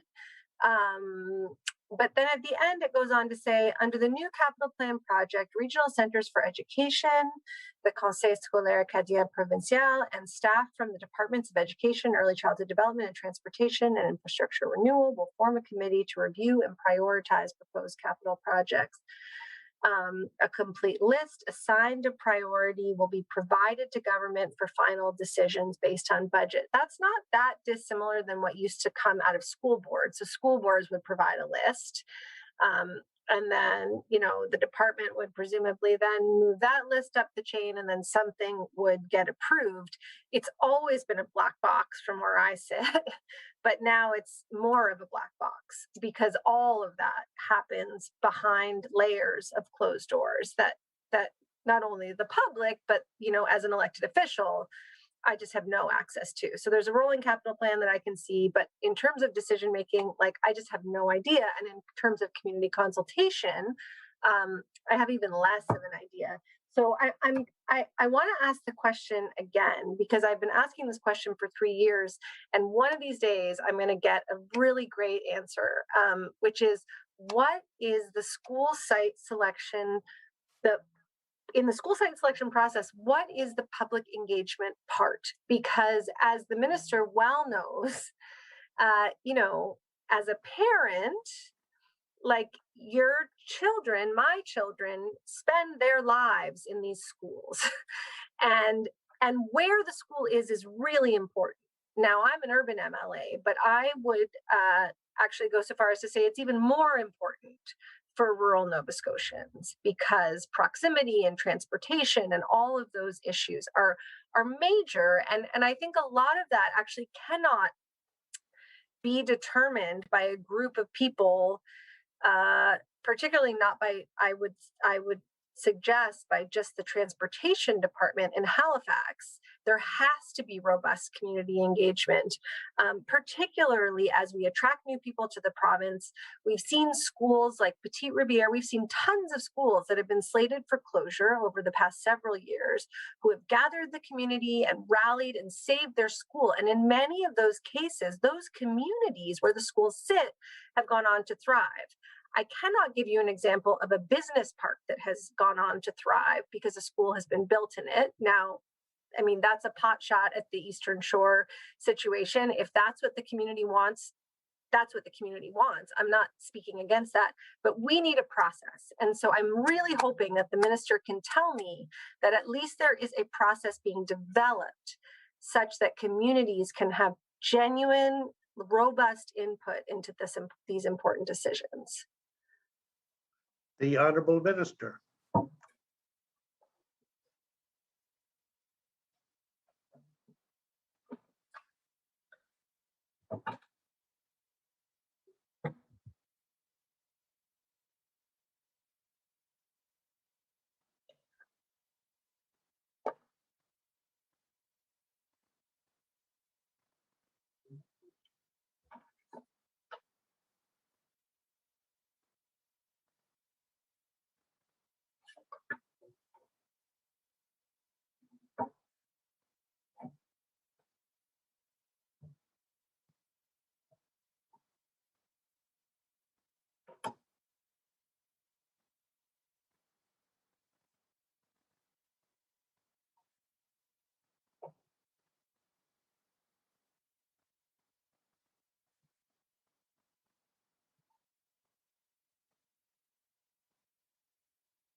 Okay, thank you, Mr. Chair, through you to the members. So I'm going to try to explain this the best I can, and feel free to jump in at any point here. So if a school is if the same site is selected that the school resides on currently, if that decision is the decision, then that's the decision. The school's going to stay there. So this is where the community consultation comes in. So if TIR comes back with multiple sites outside of the regular site, then they have to release that information to the public so the public can see that. And that this is all on that website I talked about earlier with what we're doing in the Eastern Shore. So that's when the community consultation kicks in. It's one of the key steps in it when you get into multiple sites. So if you know, you can use any example in the province. If we're in Sydney and we're replacing Sydney Academy and Sydney Academy, which we're not, but it's just for the record, we're not replacing Sydney Academy. So if it's that school and staying on the same site, then that's the decision. That's a decision made between TIR and the regional center and Department of Ed.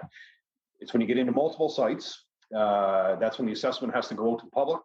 That's when the public has the opportunity to provide feedback before any decision is made. So that's what I have for now.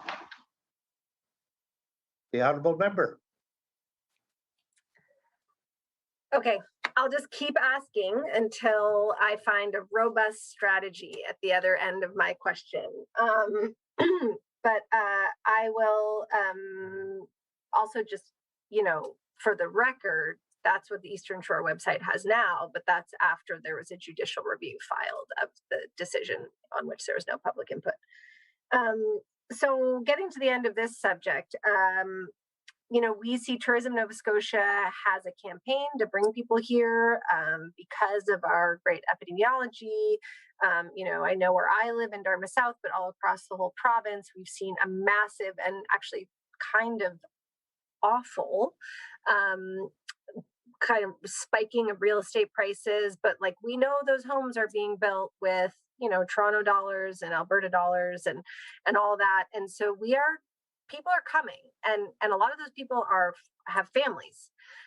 And so I'm wondering again whether the Department of Education is looking at that, particularly as people start to relocate into rural areas. You know, a lot of times people, not just people from away, but people from here want to live in a town with a school and a hospital and a main street and a general store and restaurant, you know, all that stuff. Is that actually privileged, like in the competition there, that, you know, it's actually really good to have schools in communities and not on highways and in business parks? Minister.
Thank you, Mr. Speaker, through you to the members. So we do look at, so the regional centers look at these projections all the time. You know, I was involved with an announcement this past week when it came to modulars, just because based on the projections that they're making as population grows in certain spots, and we need to be able to adjust our infrastructure to support those students until some of those new schools are built. You're absolutely right. What we're seeing right now across the province, and I'm seeing it at home in Cape Breton, is absolutely unbelievable what is happening. It is, and you're right, it is a bit scary. We're seeing that, you know, you're seeing some of the values of real estate go up, but we also have lots of people moving to our communities, which is fantastic for our diversity, because we have people coming from all over the place. So it's great. I always say that our whole community at home is built on the diversity of people coming from all over the world to work at the steel plant and work in the coal mines. So I have the privilege of representing Whitney Pier and Member Two in my riding, which is a pretty fantastic story. It's really an honor for me. But in regards to schools, it is something that we need to talk about. And the regional centers do it with us. We do projections. They use population models based on what they're seeing in communities. And really, when it comes to the site selection, it's a case of, again, it's the process. So if the current site fits, a decision is made there. But when you get into multiple sites, it isn't about us saying, well, we think the site is better than another site. We provide multiple sites. The community has the opportunity at that point to provide feedback on what they think, and that's based on. I tend to. It's not just based on site. It's based on what they want to see in their community. It's about growth. It's about a number of things that are important as we see populations grow, because services will need to expand, and you know, wants and demands will be there from people. So. So we do look at all of that when we look at future infrastructure persons. The honorable member. Thank you, and I appreciate that answer. And I guess, you know, this is also for the Department of Transportation, but it's not a black and white thing. Like someone's going to walk into Whitney Pier and be like, oh, there's 3 possible sites, right? Like there's always discretion. And I guess what I'm saying is, you know, better example would be South Shore, Nova Scotia. But I would hope, and in fact, you know, I had proposed that, like when Develop Nova Scotia came out with their placemaking as one of their sort of core functions, I said to Develop, can you be the placemaking clearinghouse for all of government? So can we run these decisions through a lens that talks about creating the kind of province and the communities, particularly in rural Nova Scotia, that we all want and that the people who live there want? So, you know, I just throw that out there to say that I think you'd be hard pressed to say that there were very many cases when a school outside of any community is better than a school inside a community. And I think our views on that have changed a lot over the last 10 or 12 years as planning has evolved. But I would hope that the department's taking that into account. A specific question actually about Cape Breton. A number of years ago, the government announced a new elementary school for Glace Bay to replace Tompkins Elementary School in Reserve Mines and the former McDonald Elementary School in Dominion. Can the minister let us know if a site has been selected for that school and when work is expected to begin? Minister.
Excuse me. Thank you, Mr. Speaker, through you to the members. So TIR is still completing their technical assessment of sites for the school. So we don't have that back yet, but that would be step one. As I've said, if it comes back with multiple sites, then we have to go through that community conversation as well, and that will all be public to everyone. And then after that step, whenever that step is completed, then we have to go to the RFP for design, which ideally we would do in this fiscal. The honorable member. Thank you for that answer. I want to move on to childcare. At the risk of continuing to repeat myself, but hopefully I'll have some new questions and you'll have some new answers. And one of the questions that I want to ask again is about childcare for essential workers during the pandemic. So I am aware that the province used the federal money to keep childcare centers whole during the pandemic. But we were the only province that did not provide licensed childcare for essential workers. So Newfoundland and Labrador, PEI, Quebec, Ontario, the Yukon also actually waived childcare fees altogether for essential workers in addition to providing childcare. Here, after a lack of provincial government action, the DAL students volunteered to provide childcare for essential workers, which I guess is great in the absence of anything else. But I would love to understand the decision-making process about why this wasn't provided. And I would hope that if we face that kind of situation again, that we wouldn't see a repeat of that. Minister.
Thank you, Mr. Speaker, through you to the member. So we're always engaged with our partners to determine what support we can provide, and we were during the pandemic. This is something that was important to government was to keep the sector whole. We're one of two jurisdictions that did it to ensure that workers continue to get paid and the supports were there for them, so that when they were available to be reopened, they were. So I guess what I can say at this point, of course, if we were ever in this situation again, to your question, we reach out to our stakeholders. We would ensure we do whatever we can. But I am proud of the response that we did have as a government. We're, as I've said, we're one of only 2 jurisdictions that had the response and made the response that we did to ensure that we kept the sector whole through the pandemic. Member with about 9.5 minutes left. Thanks. And, I appreciate that the minister is answering for a former minister, but I will say that, I heard from a number of essential workers in my own constituency who did not have access to organic childcare, for whom it was an unbelievable burden not to have that. The sector was whole, but it wasn't open for several months, which was fine according to public health guidelines, but was not fine for nurses and doctors and folks on the front line who, needed to go to work.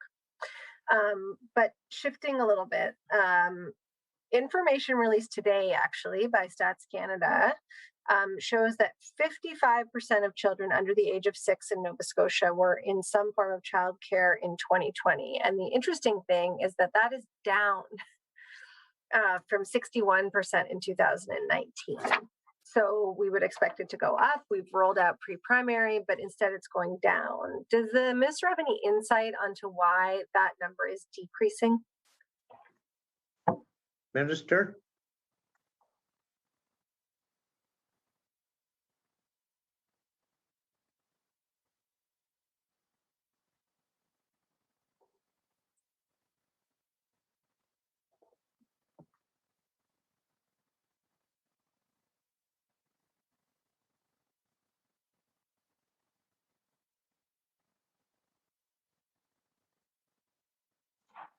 Thank you, Mr. Speaker. Through you to the member. I really don't want to speculate on that. That's an important question. So I have some own personal thoughts, but I hope that you'll ask me that tomorrow, so I can get you the proper answer to it. So we're in a situation where you have the pandemic may have played a part in it, where people may have been home.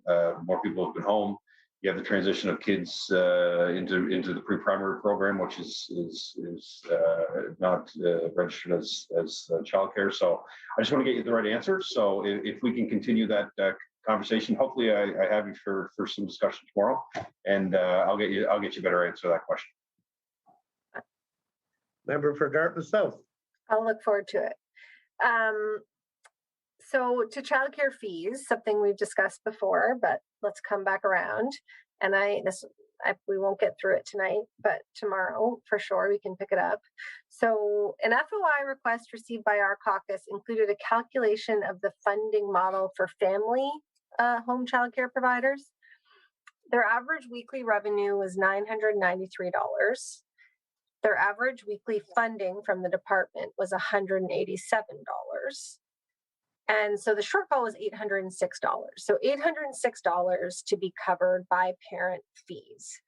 So that's 20% of the funding that's provided by the department.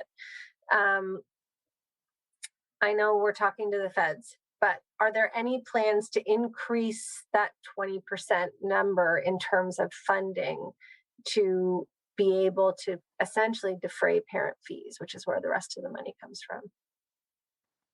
The Honourable Minister.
Thank you, Mr. Speaker. Through you to the member. I don't know how much time we have left at this point, but what I'll say is this: as I said earlier on in the conversation in our last round, we are in negotiation for a new agreement, so that will come in short order. Hopefully, that we'll be through that.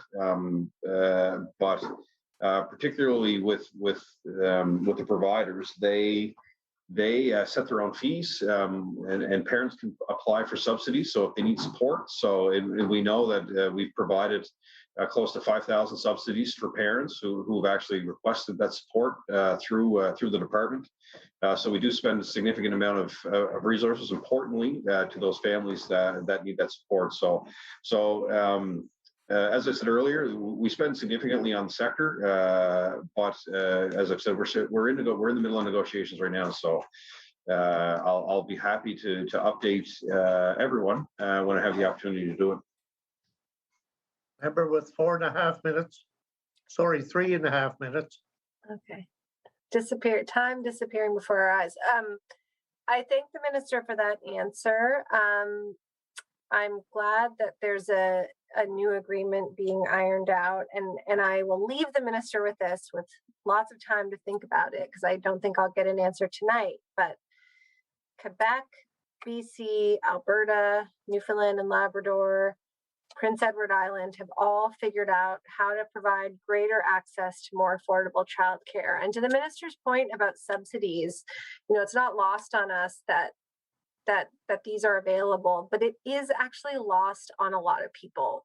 And so part of the reason why we advocate for a universal system is for universal access, because as soon as there's a patchwork of grants and subsidies and applications and submissions, just tons of people fall away. Just naturally they do. Last week during debate, the minister suggested that Nova Scotia wanted to be first in rolling out, a universal childcare program. I think the minister said that tonight, but we're not first. We're not even close to first. All of those other provinces have figured out a way to do it. They could probably do it better, and they could certainly have a more robust program with federal funding if that comes to pass. But in the meantime, they have taken the concrete steps required to build a universal program with lower fees and greater access and higher wages. So can the minister comment on why we can't start that process now, have a made in Nova Scotia solution, and keep the door open to conversations with federal colleagues? Thank you. Thank you, Mr. Speaker, through you to the member. So we're very proud of the work that we've been able to accomplish as a government. Pre-primary was the first step for us. It has been a huge success. 15,000 4-year-olds have been a part of the program. 1 in 4 Nova Scotia children had access to early childhood learning. So we're very proud of that. The 900 employees that are part of our pre-primary program now, and it's something that is going to have a huge impact for the province moving forward. I don't disagree with the member. My mindset goes to those conversations with the sector that I've been having about what the future holds. 4-year-olds are in the pre-primary program. What's the next step for us? We've made significant investments looking at wages, looking at supports, looking at subsidies. And you're right, eventually the conversation is moving to a universal system. We want to have the conversation with our federal partners. They have been very open about what they want to do, and I think it's important before we move forward that we have the conversation with them to see what supports are there. So I stand by that, and we're going to continue to invest in the sector. We're going to look at every option we can because we know it's the next evolution of childcare here in the province. But pre-primary has been a huge success. It was an important step for families in this province, and we got to keep looking at what the future holds. Order, please. The time for questioning for this evening has expired. As the honourable member from Dartmouth South mentioned, we'll be back at it again tomorrow. I can't say same time, but same place and same station anyway. And just for the minister's information, the score is tied 1-1 halfway through the second period. So thank you all. Thank you all very much. Thank you, Mr. Chair. Appreciate it. We'll see you tomorrow. Have a great night.